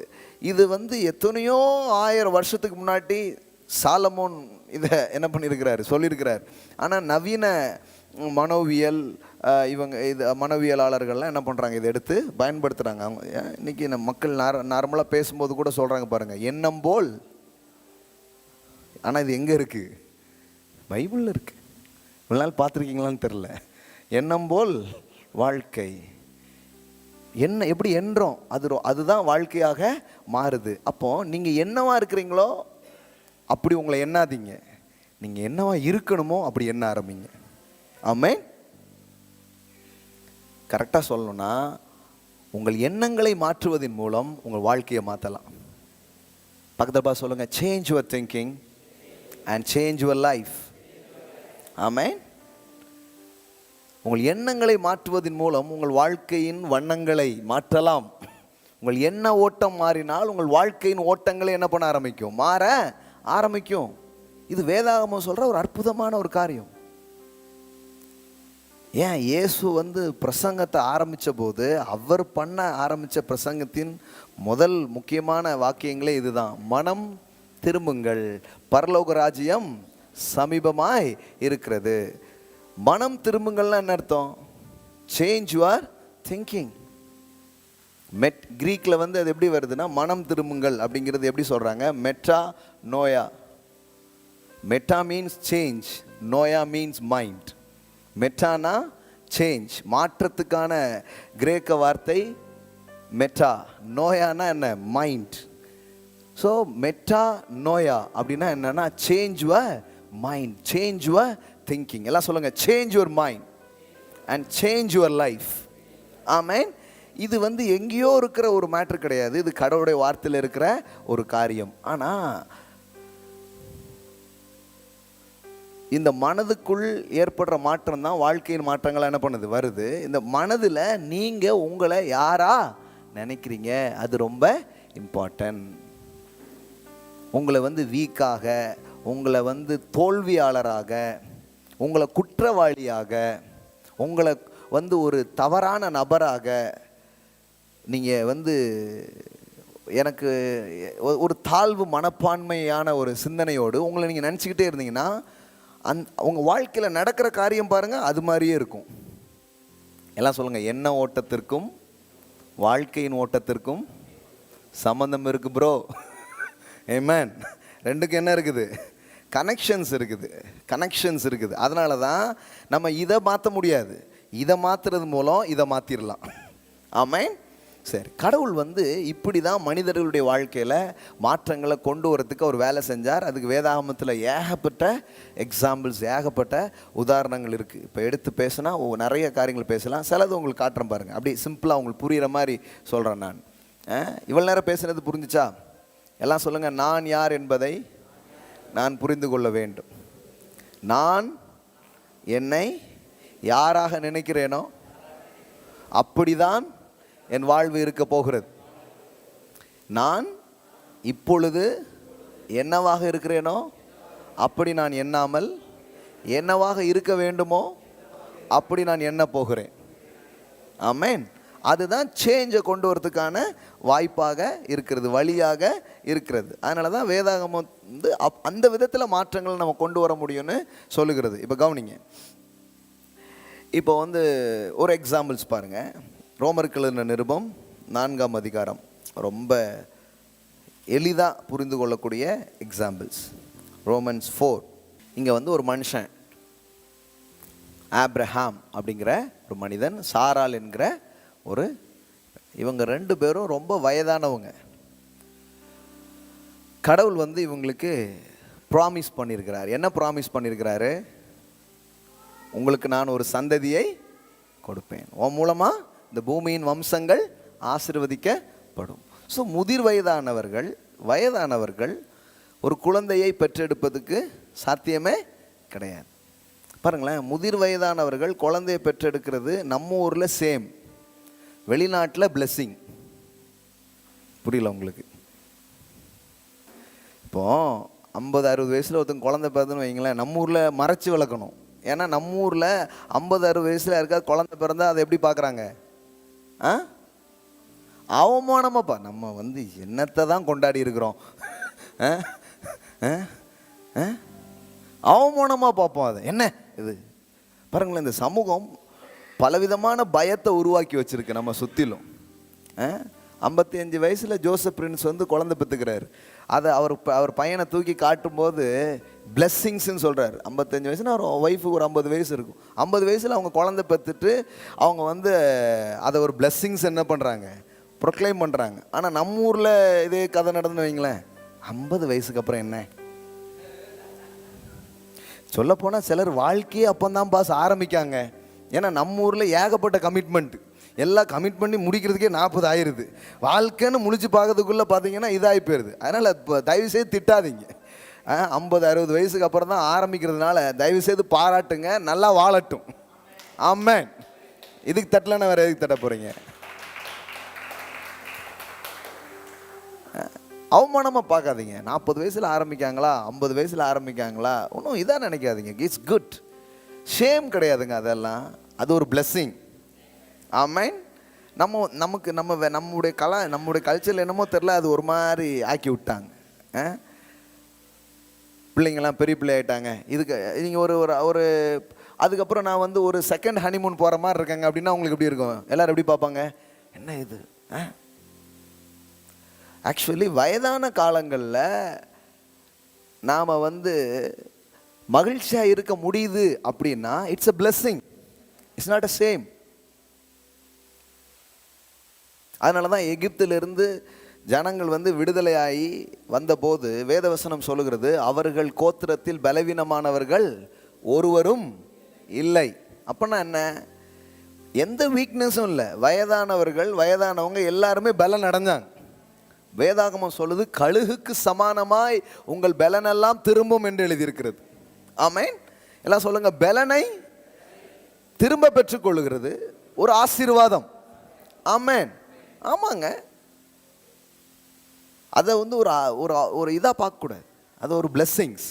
அப்போ 100 வயதில் கடவுள் வந்து அவ்வளோ வயதாயிடுச்சு, ஆனால் அவங்களுக்கு ப்ராமிஸ் பண்ணுறாரு, உங்களுக்கு குழந்தை கொடுப்பேன். அதாவது நேச்சுரலாக ஃபிசிக்கலாக அதுக்கு வாய்ப்பே கிடையாது, ஆனால் நான் உங்களுக்கு கொடுப்பேன் அப்படின்னு கடவுள் சொல்கிறார். கடவுள் வந்து உங்கள் வாழ்க்கைக்குள்ளே வரும்பொழுது அங்கே இம்பாசிபிலிட்டி அப்படின்னு இருக்கிற விஷயத்தெல்லாம் பாசிபிலிட்டி ஆக்குவார்.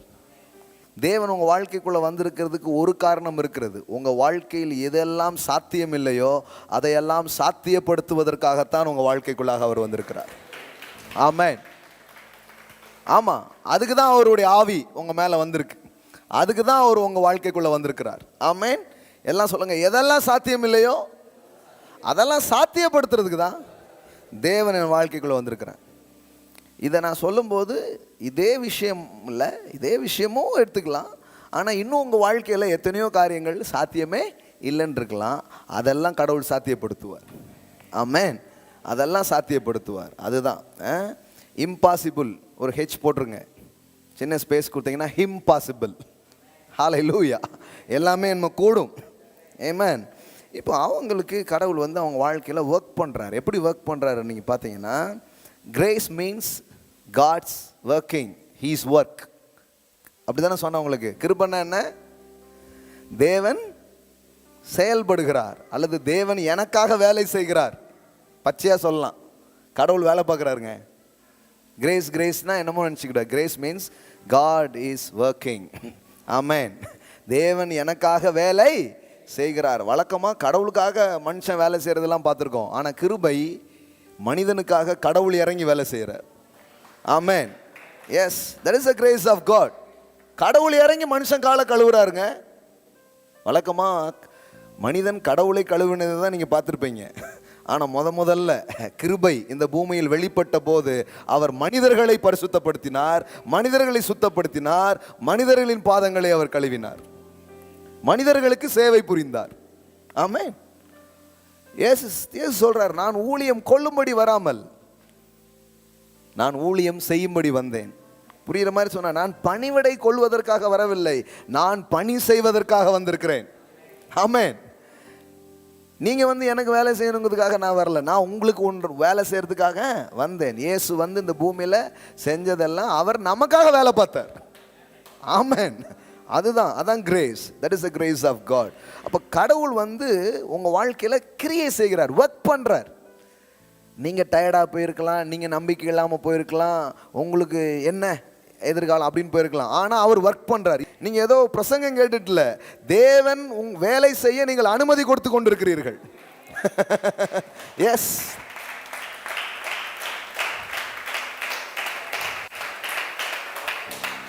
நீங்கள் ஏதோ ஒரு பைபிள் ஸ்டடிக்கு வரல, தேவன் ஒர்க் பண்ணுறதுக்கு நீங்கள் இடம் கொடுக்குறீங்க. அவ்வளோதான். என்னங்க இவங்க வாழ்க்கை மாறிடுச்சு, இவங்க வேற ஒன்றும் பண்ணலை, இவங்க தேவன் தங்கள் வாழ்க்கையில் வேலை செய்ய இடம் கொடுத்தாங்க. நான் வந்து உட்கார்றேன், நான் வந்து வார்த்தையை கேட்குறேன்னா என்ன அர்த்தம்? தேவன் வேலை செய்ய இடம் அளிக்கிறேன், வேற ஒன்றுமே கிடையாது. அந்த வார்த்தை உள்ளே போய் அது ஒர்க் பண்ண ஆரம்பிக்குது, அது கிரியை செய்ய ஆரம்பிக்குது. அப்போ ஆபிரகாம் சாராளுடைய வாழ்க்கையில் தேவன் கிரியை செய்ய ஆரம்பிக்கிறார். இவர்களால் கிரியை செய்ய முடியவில்லை. ஏன்னா எந்த கண்டிஷனுக்கு வந்தாச்சு? Dead condition. எங்களால் கிரியை செய்ய முடியாது. அப்போ உங்களால் கிரியை செய்ய முடியாத போது தேவன் கிரியை செய்கிறார். அதான் கிருபை. ஆமென்.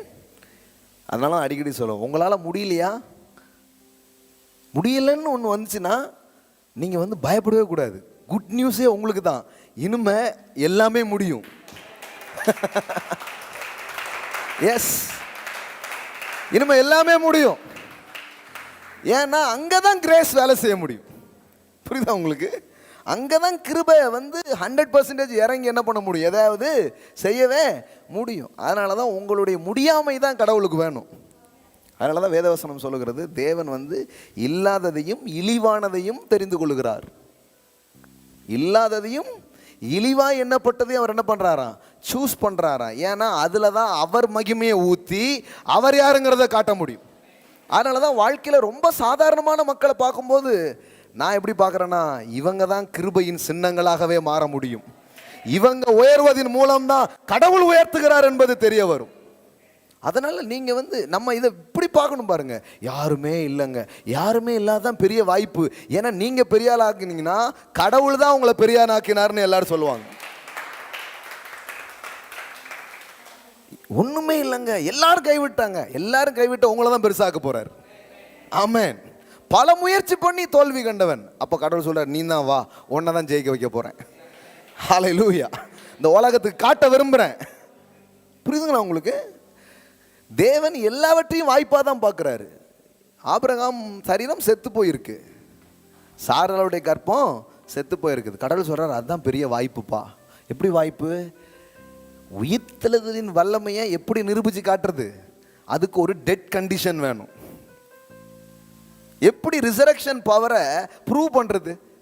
ரிசரக்ஷன் பவரை ப்ரூவ் பண்ணணும்னா அதுக்கு என்ன வேணும்?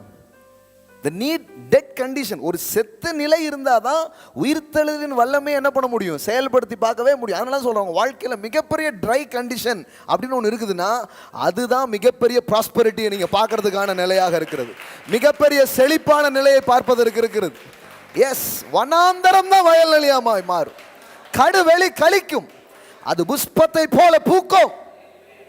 அதாங்க வாய்ப்பு, அதுதான் அதுக்கான ஆப்பர்ச்சுனிட்டி. அதனால் நீங்கள் 1 கொரிந்தியர் 1 அந்த பட்டியலில் வாசித்தீங்கனாலே உங்களுக்கு தெரிஞ்சிடும். எல்லாரும் அந்த பட்டியலில் ஏதாவது ஒரு இடத்துல கரெக்டாக உள்ளே வந்துடுவோம். பாருங்கள், லைட்டாக அதை காமிக்கிறேன் பாருங்கள். இதை பேசும்போது அது வந்ததுனால அதை காமிக்கிறேன். எப்படி கடவுள் அவங்ககிட்ட வேலை செஞ்சாருன்னு உங்களுக்கு காட்டுறேன்.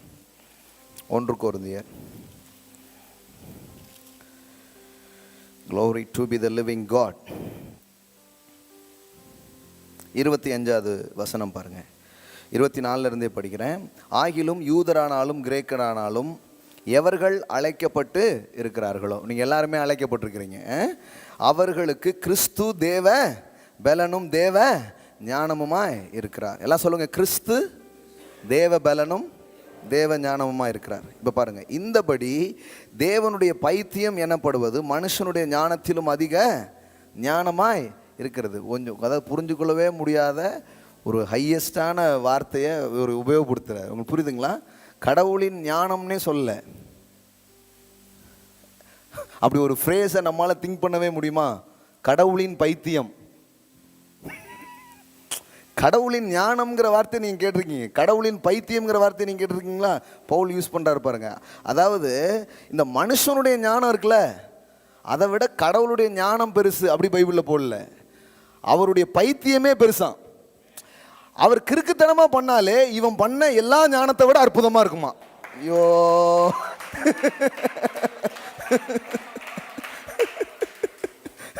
தேவனுடைய கிறுக்கல்கள் கூட மனிதன் முற்றுமொத்த முயற்சி பண்ணி வராத வெற்றியை அவர் கிறுக்குனா வந்துருமா?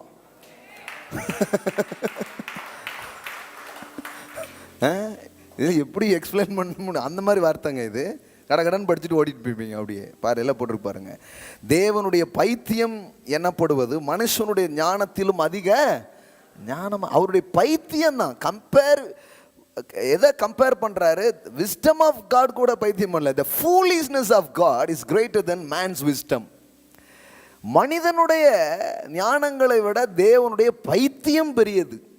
அப்படின்னா என்னன்னா, பைத்தியத்தை வச்சு தான் வைத்தியம் பண்ண போறாரு.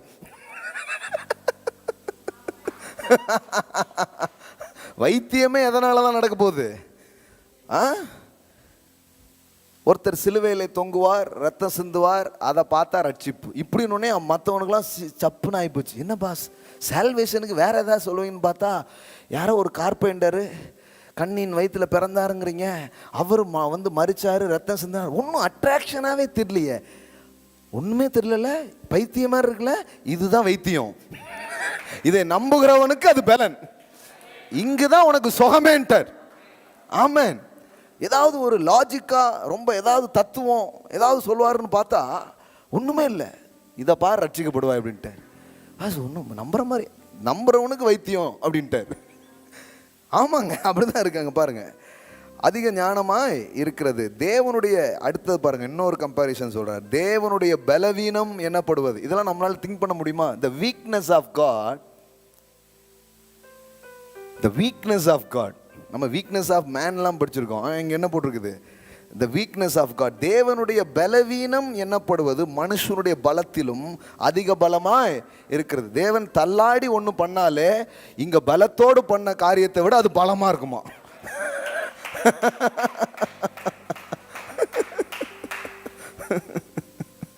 யோசித்து பாருங்க. மனதெல்லாம் விரிவடையட்டும். எப்பேற்பட்ட தேவ வல்லமை உங்களுக்காக காத்திருக்குங்கிறது உங்களுக்கு தெரியும். தேவனுடைய செயல்லாம் என்னங்கன்னு யோசித்து பார்க்கணும். கடவுளுடைய பைத்தியமே இந்த ஞானங்களை விட பெரியது. கடவுளுடைய பலவீனமே இந்த ஒட்டுமொத்த பலத்தை விட கடவுள்லாம் பலத்தை காட்டணும் அவசியமே இல்லை. அவருடைய வீக்னஸே இங்க இருக்கிற எல்லா ஸ்ட்ரென்த்தை விட பெருசு. அப்படிதான் கம்பேர் பண்ணி பேசுறாரு. பலமாய் இருக்கிறது. எப்படி எனில் சகோதரரே, நீங்கள் அழைக்கப்பட்ட அழைப்பை பாருங்கள். அப்படின்னா என்ன? கடவுள் இன்டர்வியூ எடுக்கிறாரு, அவர் சூஸ் பண்றாரு. அந்த இடத்த போய் நினைக்காது பார்த்துருக்கியா? அவர் எந்த மாதிரி ஆளெல்லாம் கூப்பிடுறாருன்னு பார்த்துருக்கியா? அவருடைய தெரிந்து கொள்ளுதல் நீ பார்த்துருக்கியா? அப்படின்னு பேசிட்டு காமிக்கிறாரு. மாம்சத்தின்படி ஞானிகள் அநேகர் இல்லையே, வல்லவர்கள் அநேகர் இல்லையே, பிரபுக்கள் அநேகர் இல்லையே. ஞானிகளை வெட்கப்படுத்தும்படி தேவன் உலகத்தில் பைத்தியமானவைகளை தெரிந்து கொண்டார். பலம் உள்ளவைகளை வெட்கப்படுத்தும்படி தேவன் உலகத்தில் பலவீனமானவைகளை தெரிந்து கொண்டார். அப்போ நான் பைத்தியமாக இருக்கேங்க அப்படின்னீங்கன்னா கடவுள் சொல்கிறாரு, அப்போ நீ தான் எனக்கு வேணும். நான் ரொம்ப வீக் பர்சங்க, கடவுள் சொல்கிறார், you are chosen, you are selected, you are appointed அப்படிங்கிறார். இழுத்துக்கிட்டே இருக்குங்க, எத்தனை நாள் தாக்கு பிடிக்குமே தெரிலங்க அப்படின்னா கடவுள் சொல்கிறார், ரொம்ப வீக்கா, அப்போ நீ தான் எனக்கு வேணும். ஒரு பிரோஜனமும் இல்லைங்க, எதுவுமே பண்ணுறதுக்கு லாக்கியே இல்லைங்க, அப்போ நம்ம கம்பெனியில் சேர்ந்துரு அப்படிங்காரு. நீங்கள் பைபிள் பார்த்தீங்கன்னா இந்த டீம் சூஸ் பண்ணுறதுன்னு இருக்குல்ல, ஆட்களை தேர்ந்தெடுக்கிறதுன்னு இருக்குது பார்த்தீங்களா? இப்போ ஒரு கம்பெனின்னு எடுத்துட்டிங்கன்னா ரொம்ப என்ட்ரி வச்சு கரெக்டான ஆட்களை நல்லா என்ன பண்ணுவாங்க, சூஸ் பண்ணி எடுப்பாங்க. நீங்கள் பைபிளில் பார்த்தீங்கன்னா நல்ல திறமையான ஆளாக இருந்தால் சவுல் உடனே அவங்கள ஆளுக்கு வேலைக்கு எடுத்துடுவான். திறமையான ஆட்கள்லாம் பார்த்தா சவுல் அவர் என்ன பண்ணிடுவார், சூஸ் பண்ணிடுவார். ஆனால் தாவீது கூட சேர்ந்தவங்க பூரா யார் தெரியுமா? முறுமுறுக்கிறவர்கள், கடன்பட்டவர்கள், ஒடுக்கப்பட்டவர்கள், அப்ரெஸ்டு, சப்ரெஸ்டு, டிப்ரெஸ்டு. இவர்களை சேர்த்து கொண்டு இவர்களுக்கு தலைவனானான். நல்லா விளங்குச்சு அப்படிங்கிறீங்களா? உண்மையில் அதான் விளங்குச்சு. அதாவது கடன் வாங்கி ஓடி போனவன் பூரா யார்கிட்ட சேர்ந்துக்கிட்டான்? எதுக்கு? என்ன ஏற்கனவே சவுல் தேடுறான், என்ன ஊரு பூரா தேடுது. வாங்க ஒன்னா சேர்ந்து ஒளிஞ்சுக்குவோம். அப்படிதான் அந்த மாதிரி கூட்டம் தான் தாவீதுகிட்ட போகுது. கடன்பட்டவர்கள், தலையை காட்ட முடியல, ஒளிஞ்சுக்கோ. கடன்பட்டவர்கள், முறுமுறுக்கிறவர்கள். ஆமாம், அவன்கிட்ட விசுவாச வார்த்தையே வராது. ஏதாவதுன்னா இதெல்லாம் வரும்னு நினைக்கிங்க, வராது. அந்த மாதிரி ஆளாக இருக்குது. ஒன்றும் ஃபெய்த் பேசுகிற ஆளே இல்லை. லைக் மைண்டட் பீப்புள் இருந்தால் தான் பாஸ் ஏதாவது பண்ண முடியும்னா ஒன்றும் லைக் மைண்டடே கிடையாது, எல்லாம் ஆப்போசிட் மைண்டட். தாவீது கூட சேர்ந்தது பூரம் ஒருத்தனும் ஆமேன்னு சொல்கிற மாதிரி தெரில. அந்த மாதிரி ஆட்கள் தான் உள்ள என்ன பண்ணுறாங்க, வர்றாங்க. முறுமுறுக்கிறவர்கள், ஒடுக்கப்பட்டவர்கள், எல்லாம் அவன் நசுக்கி சிலர்லாம் ஜெபம் பண்ண, ஆண்டவரே பெரிய பெரிய பணக்கார மீனாக அனுப்பும் சபைக்குள்ள. நிறைய பேர் இப்படி தான் ஜெபம் பண்ணிட்டு இருக்காங்க. நல்ல செல்வந்தர்லாம் அனுப்பும், ரஜினிகாந்த ரட்சியும். நான் சின்ன பிள்ளையிலேருந்து இந்த ஜெபத்தை பார்த்துருக்கேன். நான்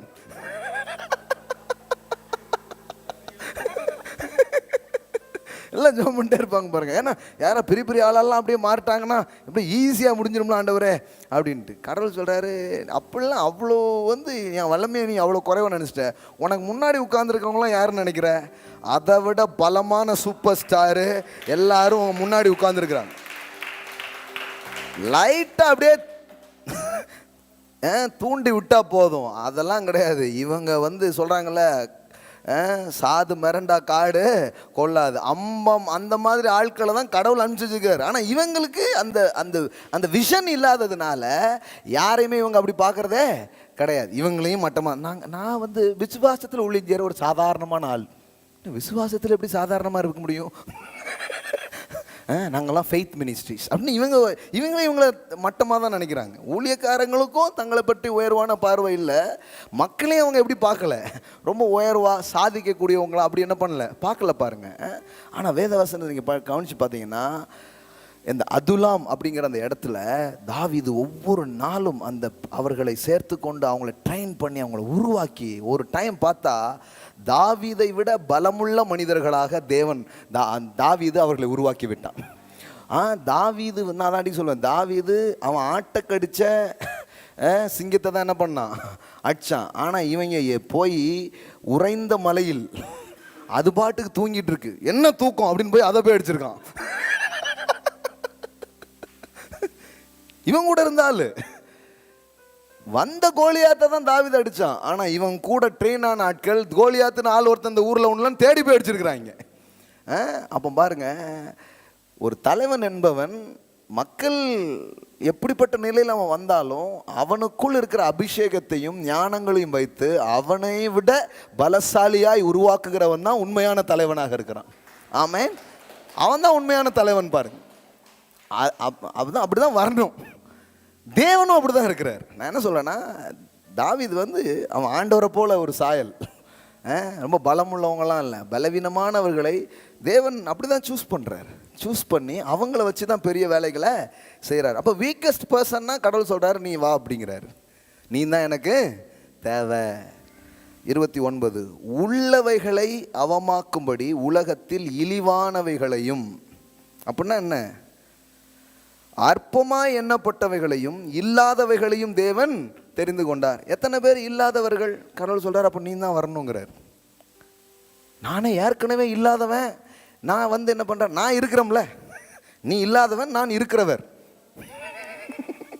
புரிஞ்சா? நீ இல்லாதவன், நான் யாரு? இருக்கிறவரா இருக்கிறவர்.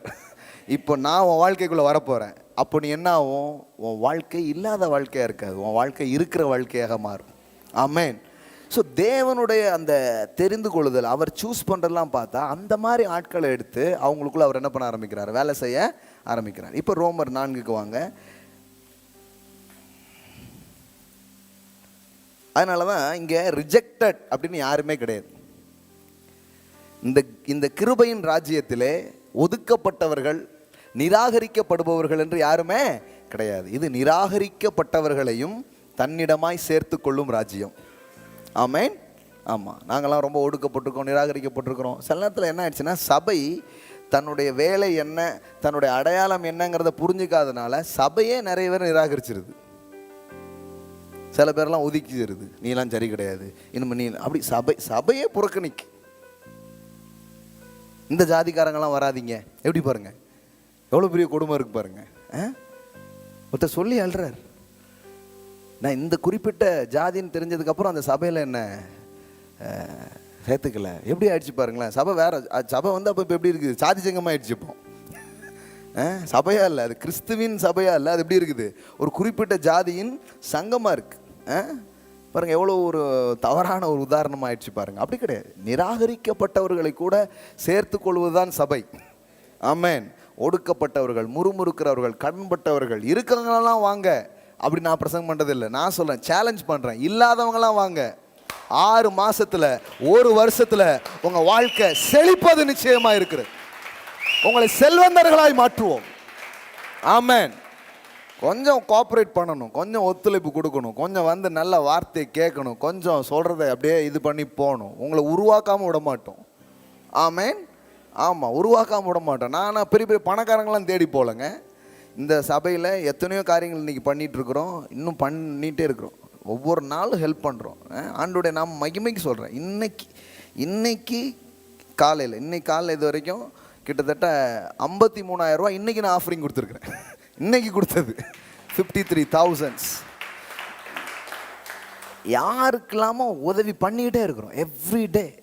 இதெல்லாம் எப்படி பண்ணுறோன்னு நினைக்கிறீங்க? எப்படி வந்து நினைக்கிறீங்க? தான் இங்கே வந்த மக்கள் இந்த வார்த்தை உள்ளே போய் வாழ்வு வளமாகி வந்து கொட்ட ஆரம்பிச்சதின் விளைவாக வர்றது தான் அது, வேற எதுவுமே கிடையாது. ஒரு நேரத்தில் தங்களுக்கே இல்லை என்று வந்தார்கள், இப்பொழுது வாரி இறைக்கிறவர்களாக இருக்கிறார்கள். அவ்வளோதான். நாளைக்கு இதுதான் உங்கள் கதையாக இருக்கும். இதை பார்க்கிற இன்னைக்கு வந்துட்டு இருக்கிற உங்க தலையெழுத்தும் அப்படிதான் இருக்கும். வாரி இறைப்பீங்க. ஆமென். கடவுள் உங்களை வாளாக்காமல் தலையாக்குவார். நீங்கள் கீழாகாமல் மேலாவீர்கள். நீங்க கடன் வாங்க மாட்டீங்க, நீங்க கடன் கொடுப்பவர்களாக இருப்பீர்கள். தேவன் வாழ்வளிக்கிற தேவனாக இருக்கிறார். ஆமென். இதுதான் செய்தி, இதுதான் வாழ்க்கை. இதுக்கு தான் கூப்பிட்டுருக்கிறார் கடவுள். கண்டிப்பாக அதை உறுதிப்படுத்தி காட்டுவார். அப்போ கடவுள் அவர் வந்து செர்மன் ஆன் தி மவுண்டன் பாருங்க, ஜீசஸுடைய ப்ரீச்சிங் கவனிச்சு பாருங்க, ராடிக்கலாக இருக்குது. அவர் சொல்றாரு, அந்த அந்த அந்த அந்த அந்த அந்த அழைப்பே வித்தியாசமாக இருக்குது. துயரப்படுகிற நீங்கள் பாக்கியவான்கள் அப்படிங்கிறாரு. என்னங்க துயரப்படுற ஆளை பார்த்து பாக்கியவான்கள்ங்கிறாரு? துயரப்படுற நீங்கள் பாக்கியவான்கள். ஏன்னா நீங்கள் இப்போ வர வேண்டிய இடத்துக்கு என்ன பண்ணுறீங்க? வந்துட்டீங்க. நீங்கள் ஆறுதல் அடைவீர்கள். இனிமே நீ துயரத்தில் இருக்க போகிறது கிடையாது. ஏன்னா நீ வந்த இடம், தேடி வந்த நபர் அவராக இருக்கிறபடியினால் நீங்கள் ஆறுதல் அடைவீர்கள். ஆமென். துயரப்படுகிறவர்களே நீங்கள் பாக்கியவான்கள், நீங்கள் ஆறுதல் அடைவீர்கள். ஆமென். எளிமை உள்ளவர்களை கூப்பிட்டு சொல்றார், பரலோக ராஜ்யம் உங்களுடையதாக இருக்கிறது. எல்லாரும் என்ன திட்டுறான், எல்லாரும் என்ன கேவலப்படுத்துறான், கவலைப்படாத, சந்தோஷத்தை பட்டு களிகூறு, உன்னுடைய பலன் மிகுதியா இருக்கும். அம்புட்டு வார்த்தையும் பாருங்களேன், ஜீவனையும் நம்பிக்கையும் அளிக்கிற வார்த்தைங்க. எப்படி இருந்திருக்கும் பாருங்க. 3 நாள் சோறு தண்ணி இல்லாமலே உட்காந்து கேட்டுக்கிட்டு இருந்திருக்கான். நீங்க யோசித்து பாருங்க. இப்படிப்பட்ட நம்ம இப்போ கொஞ்சம் அப்படி லேசா பேசுறது எப்படி இருக்க, ஏசு பேசுனது இன்னும் எப்படி இருந்திருக்கும்? சோறு தண்ணிலாம் இல்லாமல் அப்படியே உட்காந்துருக்கான 3 நாள். ஏன்னா அவர் பேசுனது அப்படிதான் இருந்தது. அந்த வார்த்தையே சோறு தண்ணி எல்லாத்த விட அது மேலாயிடுச்சு, அது மேலானதாயிடுச்சு, அது அதை விட உயர்ந்ததாயிடுச்சு. பாருங்க, அவனுக்கு தேவையே இல்லை. நீங்க பாருங்க, உங்களுக்கு ரொம்ப பிடிச்ச காரியத்தில் ஈடுபடும் போது சோறு தண்ணிலாம் மறந்தே போயிடும். அப்புறம் தான் நம்ம ஒரு சுகர் பேஷண்டா அப்படின்னு எல்லாத்தையும் மறந்துடும் பாருங்க. எல்லாம் மறந்து உட்காந்து இது பண்ணிட்டு இருப்பாங்க. அந்த மாதிரி தான் உட்காந்துருந்தாங்க. ஏன்னா ஒவ்வொரு வார்த்தையும் அதுதான் அவர் கூப்பிடுற கேட்டகரிஸ் எல்லாம் கூப்பிட்டு சொல்றாரு. துயரப்படுறீங்களா? இப்படி இருப்பீங்க, உங்களுக்கு தான் அது நடக்கும். அமைதியாக போறன்ட்டு உன்னை கிண்டல் பண்ணிட்டு போறானா, கவலைப்படாத, சாந்த குணமுள்ள நீ பாக்கியவான், நீ பூமியையே சுதந்தரிப்பாய் அப்படின்ட்டு. பூமியே நீ சுதந்தரிப்பாய். நீ ஏமாலியா கோமாலியா போக மாட்ட, நீ தான் இன்ஹெரிட் பண்ணுவ. You will inherit. 50 பேருக்கும் நம்பிக்கை பாருங்களேன். அப்போ தேவனுடைய ராஜ்யம், கிருபையின் ராஜ்யம் யாரையும் நிராகரிக்கவே இல்லை. அது எல்லாரையும் அழைக்குது. எல்லாத்தையும் அழைச்சி அது வந்து அவங்க அடையாளத்தை அது என்ன பண்ணுது? மாற்றுது பாருங்க. 4ஆம் அதிகாரம் முடிப்போம். 4ஆம் அதிகாரம் 17 வாசிக்கிறேன் வேகமா. அநேக ஜாதிகளுக்கு உன்னை தகப்பனாக ஏற்படுத்தின என்று எழுதியிருக்கிறபடி அவன் தான் விசுவாசித்தவருமாய் மரித்தோரை உயிர்ப்பித்து இல்லாதவைகளை இருக்கிறவைகளை போல் அழைக்கிறவருமாய் இருக்கிற தேவனுக்கு. கடவுள் எப்படி அழைக்கிறாராம் பாருங்க. இல்லாதவைகளை இருக்கிறவைகள் போல் அழைக்கிறாராம். இப்போ இல்லாத ஆளை அவர் எப்படி அழைக்கிறாராம்? ஒருத்தன் காசே இல்லை, கடவுள் ஒன்று பார்த்து மகா கோடீஸ்வரனே. ஒருத்தன் அப்படி வீக்கா இருக்கிறான், பலவீனமா இருக்கான், கடவுள் அவனை எப்படி அழைக்கிறாரு? பராக்கிரமசாலியே. புரியுதா உங்களுக்கு? இப்போ கிதியோன் வந்து தான் நிலத்தில் உள்ளதை எடுத்து தான் வீட்டுக்கு கொண்டு போக முடியாமல் பயந்து போய் கொஞ்சோல ஓரமாக எடுத்து கசக்கிட்டு இருக்கான் ஒரு பக்கத்தில். ஏதோ பொழப்புக்காக ஏதாவது கிடைக்குன்னு எடுத்துகிட்டு இருக்கிறான். அவ்வளோ பயந்தாங்களி. இப்போ கடவுள் அவனை அழைக்கிறார். எப்படி அழைக்கிறார் தெரியுமா? பராக்கிரமசாலியே அப்படிங்கிறார். வேற யாரையும் கூப்பிட்றாங்க போல நினச்சேன். ஏன்னா அவனை எப்படி பார்க்கவே இல்லை, பராக்கிரமசாலியை பார்க்கவே இல்லை. கடவுள் அவனை கூப்பிடுறார், பராக்கிரமசாலியே கர்த்தர் உன்னோடு இருக்கிறார். அவன் பயந்தாங்கொழியன்னா நான் தான் அப்படின்னு இருப்பான், நான் தான் அப்படின்ட்டு. ஆனால் அவன் கடவுள் அவனை பயந்தாங்கொழிங்கல, கடவுள் அவனை பார்த்து பராக்கிரமசாலி. பராக்கிரமசாலி யார்? நானா? நீ தான் பராக்கிரமசாலி. ஆங்கிலத்தில் வருது O mighty man of warrior. வாரியரா? நான் உரியர் பாஸ், நான் பயங்கரமான உரியில் இருக்கிறேன். கடவுள் சொல்றாரு, you are not worrier, you are a warrior. வாரியரா? தப்பான அட்ரஸ்க்கு வந்திருக்கீங்க, யாருக்கும் என்னுடைய பயோடேட்டாவை தரேன் அப்படிங்கிறான். கடவுள்கிட்டே பயோடேட்டா கொடுத்த ஆளுங்க அவன். ஏன்னா சப்போஸ் டெலிவரி மாற்றி பண்ணிடக்கூடாது, வேற யாரையோ நீங்கள் ஆமாம் நீங்கள் வாசித்து பாருங்க. அவன் வந்து கடவுள்கிட்ட சொல்கிறான், நான் என் குடும்பம் இது, அதில் 2ஆவதுல 3ஆவதுல நான் வந்து இப்படி பிறந்தேன்னு கடவுள்கிட்ட பயோடேட்டா சொல்லிட்டு இருக்கான். அப்படின்னா உங்களுக்கு புரியுதா அது சொல்லும்போது? அப்படின்னா என்னன்னா அவன் அப்படி அவனை என்ன பண்ணவே இல்லை. அதாவது நீங்கள் உங்களை பராக்கிரமசாலியாக நினைக்காத போது, நீங்கள் உங்களை வாழக்கூடியவங்களா முன்னேறக்கூடியவங்களா நினைக்காத போது, கடவுள் உங்களை நினைத்து இல்லாத உங்களை இருக்கிறவர்கள் போல அழைக்கிற ஒரு தேவனாக அவர் இருக்கிறார். அவர் உங்களை அப்படிதான் அழைக்கிறார். உன் கை வாரி இறைக்கும். ஆனால் நீங்கள் கை ஏந்திட்டு இருப்பீங்களா இருக்கும். யாராவது தந்தா நல்லா இருக்குமே இன்னைக்கு ஒரு 100 ரூபா, அந்த நிலைமையில் நீங்கள் இருப்பீங்களா இருக்கும். கடவுள் உங்களை பார்த்து சொல்லுவார், வாரி இறைப்பவனே. அப்படி கூப்பிட்டா உங்களுக்கு எப்படி இருக்கும்? யாரோ செல்வந்தர் போறாரு போல அப்படின்ட்டு. ஆனால் கடவுள் நம்மளை பார்த்து தான் சொல்றார். கடவுள் எப்படி அழைக்கிறார்னா இல்லாதவர்களை இருக்கிறது போல் அழைக்கிறார். ஆமென். இதாங்க மெசேஜ். இருக்கிறவனை இருக்கிறவன் கூப்பிடுறதுக்கு ஒரு பெரிய, அது என்ன பெரிய இது இருக்கு? இல்லாத ஆளை பார்த்து, பலவீனமான ஒரு ஆளை பார்த்து பராக்கிரமசாலியன் கூப்பிடுறார். இது எதுவும் நம்ம கூப்பிடுறதுங்கிறதுல, கடவுள் அப்படிதான் பார்க்கிறார். பலவீனன் எவனும் தன்னை பலவான் என்று சொல்வானாக. Let the weak say I am strong, let the poor says I am rich. இல்லாதவனை இருக்கிறது போல கடவுள் என்ன பண்றாராம்? அழைக்கிறாராம். பாருங்க, அப்படிதான் பிள்ளை இல்லாதவனை தகப்பனாக அழைத்தார். ஆபிரகாமுக்கு யார் இல்லை? பிள்ளை இல்லை. பிள்ளை இல்லாதவனை என்னன்னு அழைச்சாரு? நம்ம தகப்பன்னு என்ன பண்ணாரு? உன்னை அநேக ஜாதிகளுக்கு தகப்பன்ட்டார். அட்லீஸ்ட் தகப்பன்னா அட்லீஸ்ட் ஒரு பிள்ளையாவது இருக்கணும். அப்போதான் என்னன்னு சொல்ல முடியும்? அப்பான்னு சொல்ல முடியும். ஆனால் ஒரு பிள்ளை கூட இல்லை. கடவுள் அவனை பார்த்து என்ன சொல்லிட்டாரு? You are the father of many nations. ஆதியாகமத்தில் படிக்கிறோம், அங்கே எப்படி வருதுன்னா, நான் உன்னை அநேக ஜாதிகளுக்கு தகப்பனாக ஏற்படுத்தினேன். I have made thee the father of many nations. உன்னை ஏற்படுத்திட்டேன், உன்னை அநேக ஜாதிகளுக்கு தகப்பனாக ஏற்படுத்தினேன். I have made thee, ஆக்கிட்டேன். நான் உன்னை அழைக்கும் போதே ஆக்கினதா தான் நான் பார்க்குறேன். நம்ம நடந்ததுக்கு அப்புறம் தான் நம்ம பார்க்கிறோம். ஆனா கடவுள் என்னைக்கு உங்களை செலக்ட் பண்ணாரோ அன்னைக்கே அவர் முடிந்ததாகத்தான் அதை பார்க்கிறார். அன்னைக்கே அது முடிஞ்சிடுச்சுங்கிறார். It's a done deal. தகப்பனாக ஏற்படுத்தினேன். தகப்பன்ட்டார். இன்னும் ஒண்ணுமே வரல, பிள்ளைக்கான எதுவுமே நடக்கல. ஆனா தகப்பன் அப்படிதான் அழைக்கிறார். உன் சந்ததி இவனமா இருக்கும் என்று சொல்லப்பட்டபடியே தான் அநேக ஜாதிகளுக்கு தகப்பனாவதை நம்புவதற்கு ஏதுவில்லாதிருந்தும் அதை நம்பிக்கையோட விசுவாசித்தான். எல்லாம் சொல்லுங்க, கடவுள் பேசுறது நிறைய நேரம் நம்ப முடியாத மாதிரி தான் இருக்கும். நம்ப முடியாத மாதிரி இருக்கா? அப்போ கண்டிப்பாக கடவுள் தான் பேசியிருக்கிறார். நம்ம நினைக்கிறோம் நம்ப முடிகிற மாதிரி இருந்தால் கடவுள் பேசுதுன்னு நினைக்கிறோம். கடவுள் பேசும்போது நம்ப முடியாத மாதிரி இருக்கும். என்ன பாஸ் இப்படிலாம் சொல்கிறீங்க?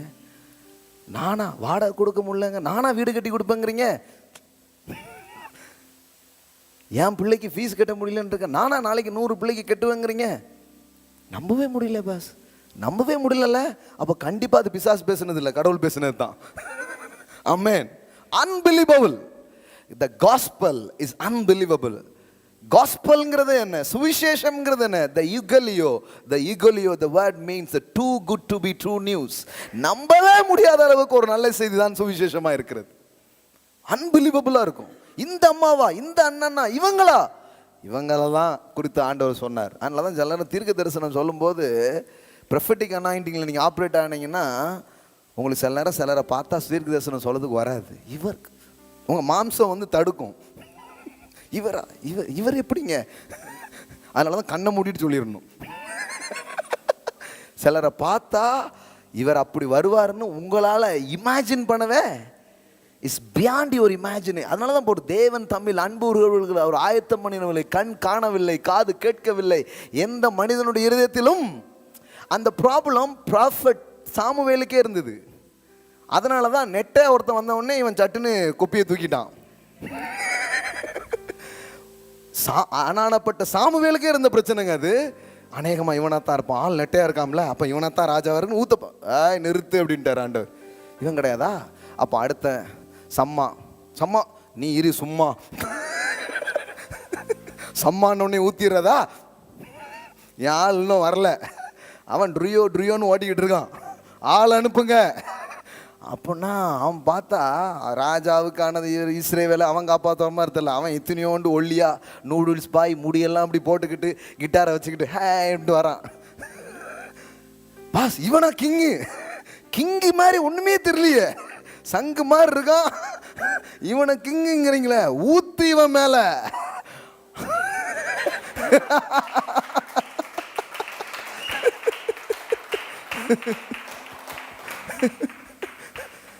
ஆமாங்க, சில நேரத்தில் நம்மளால் அதை அங்கீகரிக்கவே முடியாது.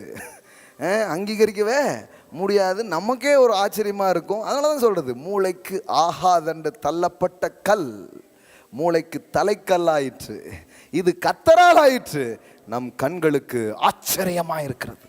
ஆமேன்.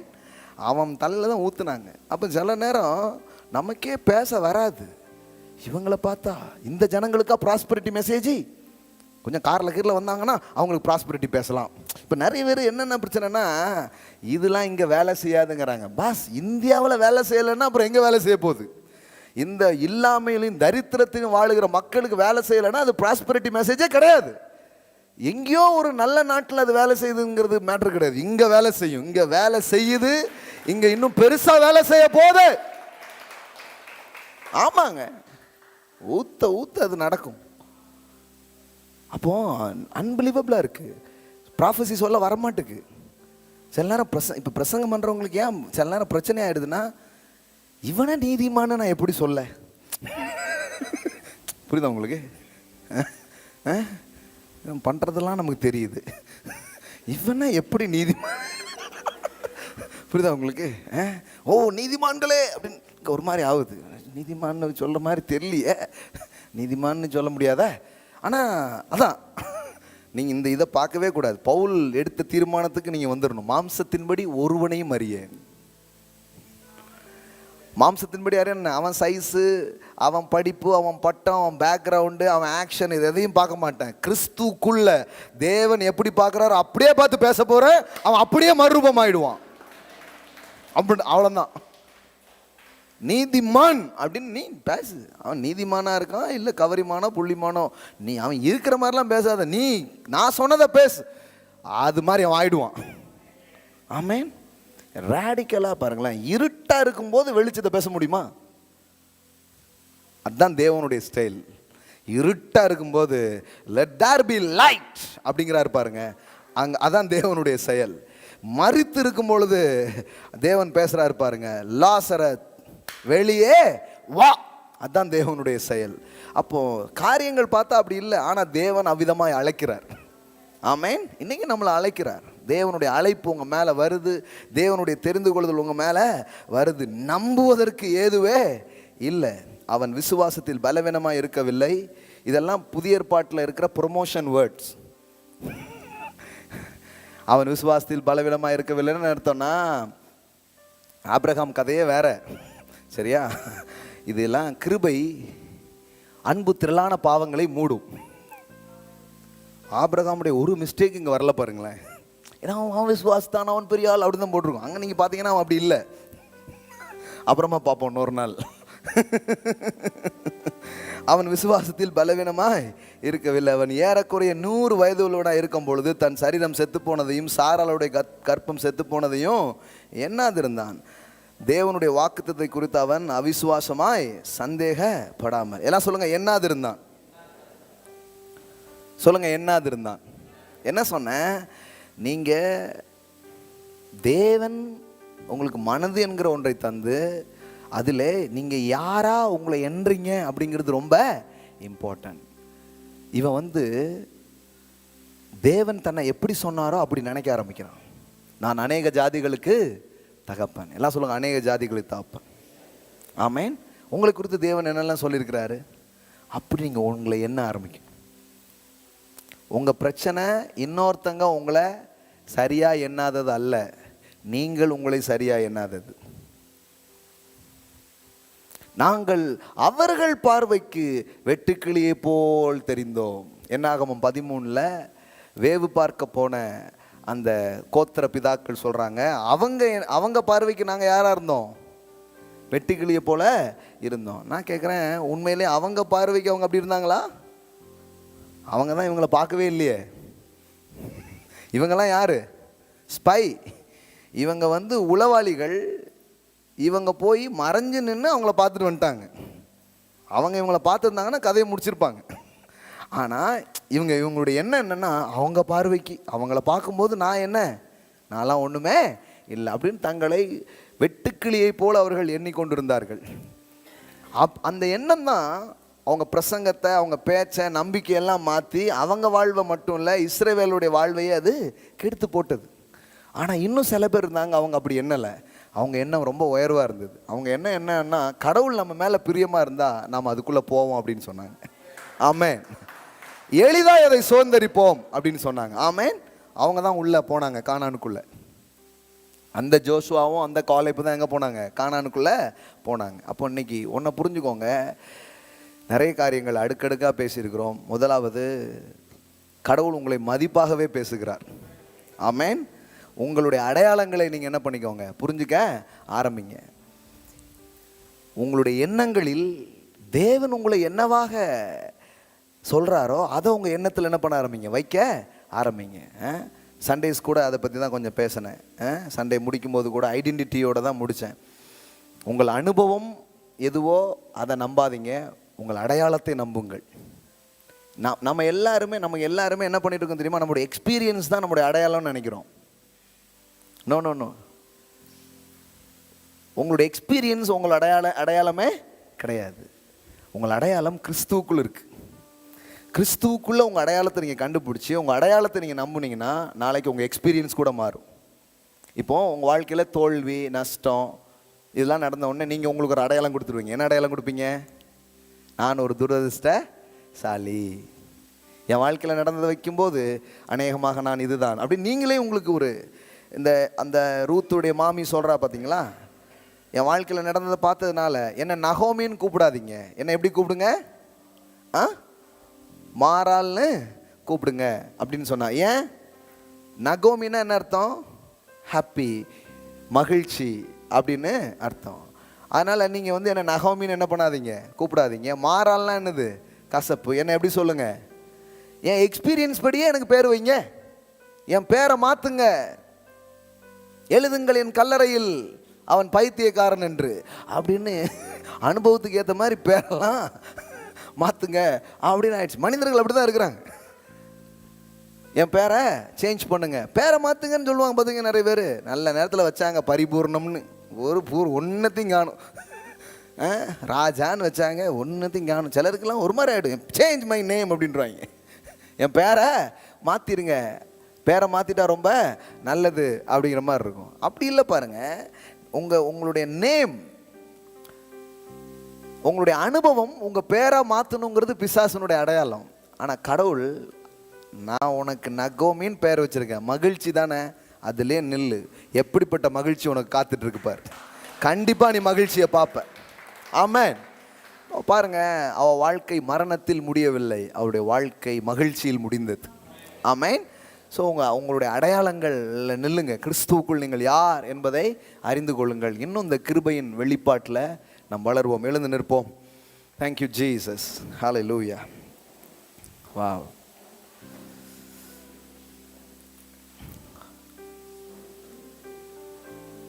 Thank you, Lord Jesus. You are chosen. இன்னைக்கு இந்த மாலையில இந்த பார்த்து கொண்டிருக்கிற இதுல இணைந்திருக்கிற உங்களுக்கு தேவன் தம் வார்த்தைகளை அனுப்பி கொண்டிருக்கிறார். அவர் உங்களை பார்த்து சொல்றார், you are a chosen. நீ என்னால் தெரிந்து கொள்ளப்பட்டிருக்கிறாய். நான் உன்னை தெரிந்து கொண்டிருக்கிறேன்.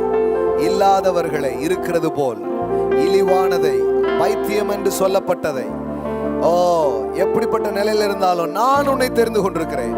நான் உன்னை மறப்பதில்லை, நான் உன்னை கைவிடுவதில்லை. இஸ்ரவேலே பயப்படாதே, நான் உன் தேவன், நான் உன் தேவன். Fear not, O Israel, fear not. You are a chosen generation. Hallelujah. நான் உன்னை தெரிந்து கொண்டிருக்கிறேன். Hallelujah, hallelujah. நீங்கள் என்னை தெரிந்து கொள்ளவில்லை, நான் உங்களை தெரிந்து கொண்டிருக்கிறேன். Thank you, Daddy. Thank you so much. Thank you so much for your word. Oh, your presence, Lord.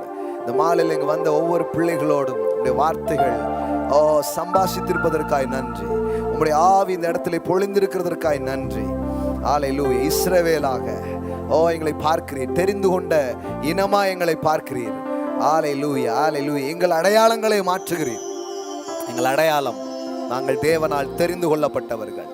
எங்கள் அடையாளம் மாளிகை, பண்ணை வீடு. எங்கள் அடையாளம் பொக்கிஷத்தின் வீடாய் இருக்கிறது. எங்கள் அடையாளம், ஹல்லேலூயா, இல்லாததை இருக்கிறது போல் அழைக்கிற தேவன் எங்களை பராக்கிரமசாலி என்று அழைத்திருக்கிறார். ஹல்லேலூயா, ஹல்லேலூயா. எங்கள் அனுபவங்களை நாங்கள் நம்புவதை தூக்கி தூர போட்டு விட்டுட்டு எங்கள் அடையாளங்களை நம்ப போகிறோம். எங்களை அழைத்தவரை நாங்கள் நம்ப போகிறோம். நீங்க எங்களை என்னன்னு சொல்றீங்களோ அதை நாங்கள் நம்ப போறோம் சுவாமி. இந்த மாலை அவங்க வாழ்க்கை அப்படியே மாறட்டும் சுவாமி, மறுரூபமாகட்டும். இதுவரை தங்கள் அனுபவங்களை, கசப்பு வழியா போனா என் பேர் கண்டிப்பா மாறாளா தான் இருக்கணுங்கிற போய் இன்று மாலை உடையட்டும் இயேசுவின் நாமத்தினால். தோல்வியின் வழியா போன நீ தோல்வியாளன்னு ஒரு அடையாளத்தை உங்களுக்கு கொடுத்திருந்தா இன்றைக்கு அந்த அடையாளம் உடைகிறது இயேசுவின் நாமத்தினாலே. வாழ்க்கையை இழந்து போயிருந்தா நீ வாழ்க்கையை இழந்தவள் என்பதுகிற அடையாளத்தை தேவன் உடைக்கிறார். உன் தேசம் வாழ்க்கைப்படும், நீ எப்சிபா என்றும் பியூலா என்றும் அழைக்கப்படுவீர்கள் என்று எழுதப்பட்டிருக்கு. உன் தேசம் வாழ்க்கைப்படும். ஹல்லேலூயா, ஹல்லேலூயா. தேற்ற வட்டவளே, பெருங்காற்றில் அடிபட்டவளே, தேவன் உன்னை அழைக்கிறார். சிருஷ்டிகரே உன் நாயகர், அவரே உன் நாயகர், அவரே உன் நாயகர். அவர் உன்னுடைய கற்களை விலையுறுந்த கற்களால் உன் அஸ்திபாரம் இடுகிறவர். ஹல்லேலூயா. Thank you so much for your loving presence, Lord. இந்த இடத்துல இருக்கிற எங்களை ஆறுதல் படுத்துகிற, தேர்தல் படுத்துகிற, எங்கள் காயங்களை கட்டுகிற உடைய பிரசன்னத்திற்காக நன்றி. Thank you, Daddy. Thank you, Daddy. நீங்க எங்களை குறித்து ஒன்று சொல்லியிருக்கிறீங்க, அதை நாங்கள் நம்புறோம். எங்கள் எக்ஸ்பீரியன்ஸை கிடையாது. ஹல்லேலூயா. எங்கள் அடையாளங்களை நாங்கள் நம்புகிறோம். எங்கள் ஆண்டவரை நாங்கள் நம்புகிறோம். இந்த மாலையிலும் ஆண்டவரே எங்களை உயிர்ப்பிக்கும் உடைய வார்த்தைகளை அனுப்பினதற்காக நன்றி. இது எங்களுக்கு ஊழியம் செய்திருப்பதற்காக நன்றி சுவாமி. நன்றி சுவாமி. எல்லா மகிமையும் உண்டாகட்டும் சுவாமி. இந்த பிள்ளைகள் ஒவ்வொரு நாளும் இந்த அடையாளத்தின் வெளிப்பாட்டுக்குள், வெளிச்சங்களுக்குள் நடக்கட்டும், உயரட்டும் என்று ஆசீர்வதிக்கிறோம் இயேசுவின் நாமத்தினால் பிதாவே. ஆமென், ஆமென், ஆமென். Praise God. Wow, what a glorious evening. Makaraba shadalabo kora shekire. Wow, wow, wow, wow, wow. தேவன் உங்களை அழைக்கிறார், உங்களை வேற மாதிரி அழைக்கிறார். இன்னையிலிருந்து அவர் உங்களை எப்படி அழைக்கிறாரோ அப்படி நீங்க அழைக்கணும். ஆமென். செல்வந்தர்களாக, தேவனுடைய பிள்ளைகளாக, சுகமுள்ளவர்களாக கடவுளே எனக்கு இருக்கிறார். உங்களை அனாதை என்று அழைக்காதீங்க, அப்பாவே உடையவன் என்று அழையுங்கள். திக்கற்றவர்கள் என்று உங்களை அழைக்காதீங்க, எனக்கு தெய்வமே துணை என்று அழையுங்கள். ஆமென். ஹல்லேலூயா. தேவன் என் பட்சமா இருக்கிறார். உங்களை வேற மாதிரி பாருங்க, வேற மாதிரி உங்களை அழைக்க துவங்குங்கள். ஏனென்றால் தேவன் உங்களை அவ்விதமாக அழைக்கிறார். ஆமென். ஹல்லேலூயா. அதெல்லாம் உங்க வாழ்க்கையில் அவர் உறுதிப்படுத்துவார். ஆபிரகாமுக்கு உண்மையா இருந்தவர் உங்களுக்கு உண்மையா இருப்பார். ஆமென். ஹல்லேலூயா. தேவனுடைய வார்த்தையை நீங்கள் கனம் பண்ணும்படி கொடுக்கலாம். உங்கள் கரங்களை எடுத்துக்கொண்டு அறிக்கை செய்து யுவர் ஃபெய்த் சீட், நீங்கள் தேவனுடைய வார்த்தையை கனம் பண்ணுகிற உங்கள் பொருளாதாரத்தை நீங்கள் விதைக்கலாம். ஆன்லைனில் பார்க்குற பிள்ளைங்க ஆன்லைனில் நீங்கள் விதைக்கலாம். கூகுள் பே ஆர் அக்கௌண்ட் மூலமாக நீங்கள் விதைக்கலாம். கையில் எடுத்துக்கோங்க. Thank you Jesus. Hallelujah, hallelujah. Thank you Lord Jesus. தகப்பனே, இன்னைக்கு இந்த கையில் அவங்க வச்சிருக்கிறது ஒரு விதை. பணங்கிறது ஒரு மனுஷனுடைய திறமை, நேரம் எல்லாத்தையுமே செலவு பண்ணி தான் அது கையில் வருது. ஆனால் அதை அவங்க கொண்டு வரும்போது கிட்டத்தட்ட அவங்க வாழ்க்கையில் ரொம்ப முக்கியமான ஒன்றை உங்ககிட்ட அர்ப்பணிக்கிறாங்க சுவாமி. அதனால் கிவிங் வந்து இட்ஸ் நாட் ஆர்டினரி திங்ஸ். கொடுப்பது என்பது ஒரு சாதாரணமான காரியம் அல்ல. தேவன் அதை பெரிதாக ஒன்றை பார்க்கிறார். விசுவாசத்தின் முதல் அடையாளமாக வேதாகமத்தில் சொல்லப்பட்டிருக்கிறது கிவிங் தான். It's a sign of faith. அதுதான் முதல் அடையாளம் என்று எபிரேயரில் நாம் படிக்கிறோம். விசுவாசத்தினாலே காயின் உடைய பலியை பார்க்கிலும் மேன்மையான பலியை, மேன்மையான காணிக்கையை ஆபேல் செலுத்தினான் எழுதிருக்கு. ஸோ நீங்கள் கொடுக்கறது ஏதோ சும்மா இல்லை, இட்ஸ் ஃபெய்த். கடவுள் அதை மேன்மையாக பார்க்குறார். தகப்பனே, நீங்கள் அப்படி பார்க்குறீங்க, அதுக்காக நன்றி. இந்த பிளஸ் பண்ணுற இயேசுவின் நாமத்தில் அவங்க கையில் அதை அப்படியே வளரட்டும். அவங்க வாழ்க்கையில் பொருளாதாரம் பெருகட்டும். நீங்கள் இன்னைக்கு சொன்ன மாதிரியே இந்த ப்ராஸ்பெரிட்டி அனாயிண்டிங்ஸை அவங்க மேலே நான் பேசுகிறேன். என் தேவன் தமது மகிமையின் ஐஸ்வரியத்தின்படி இவர்கள் குறைவுகளை எல்லாம் கிறிஸ்து இயேசுவுக்குள் மகிமையில் நிறைவாவதாக என்று ஆசீர்வதிக்கிறேன். நீங்க அப்படியே செய்வதற்காக நன்றி.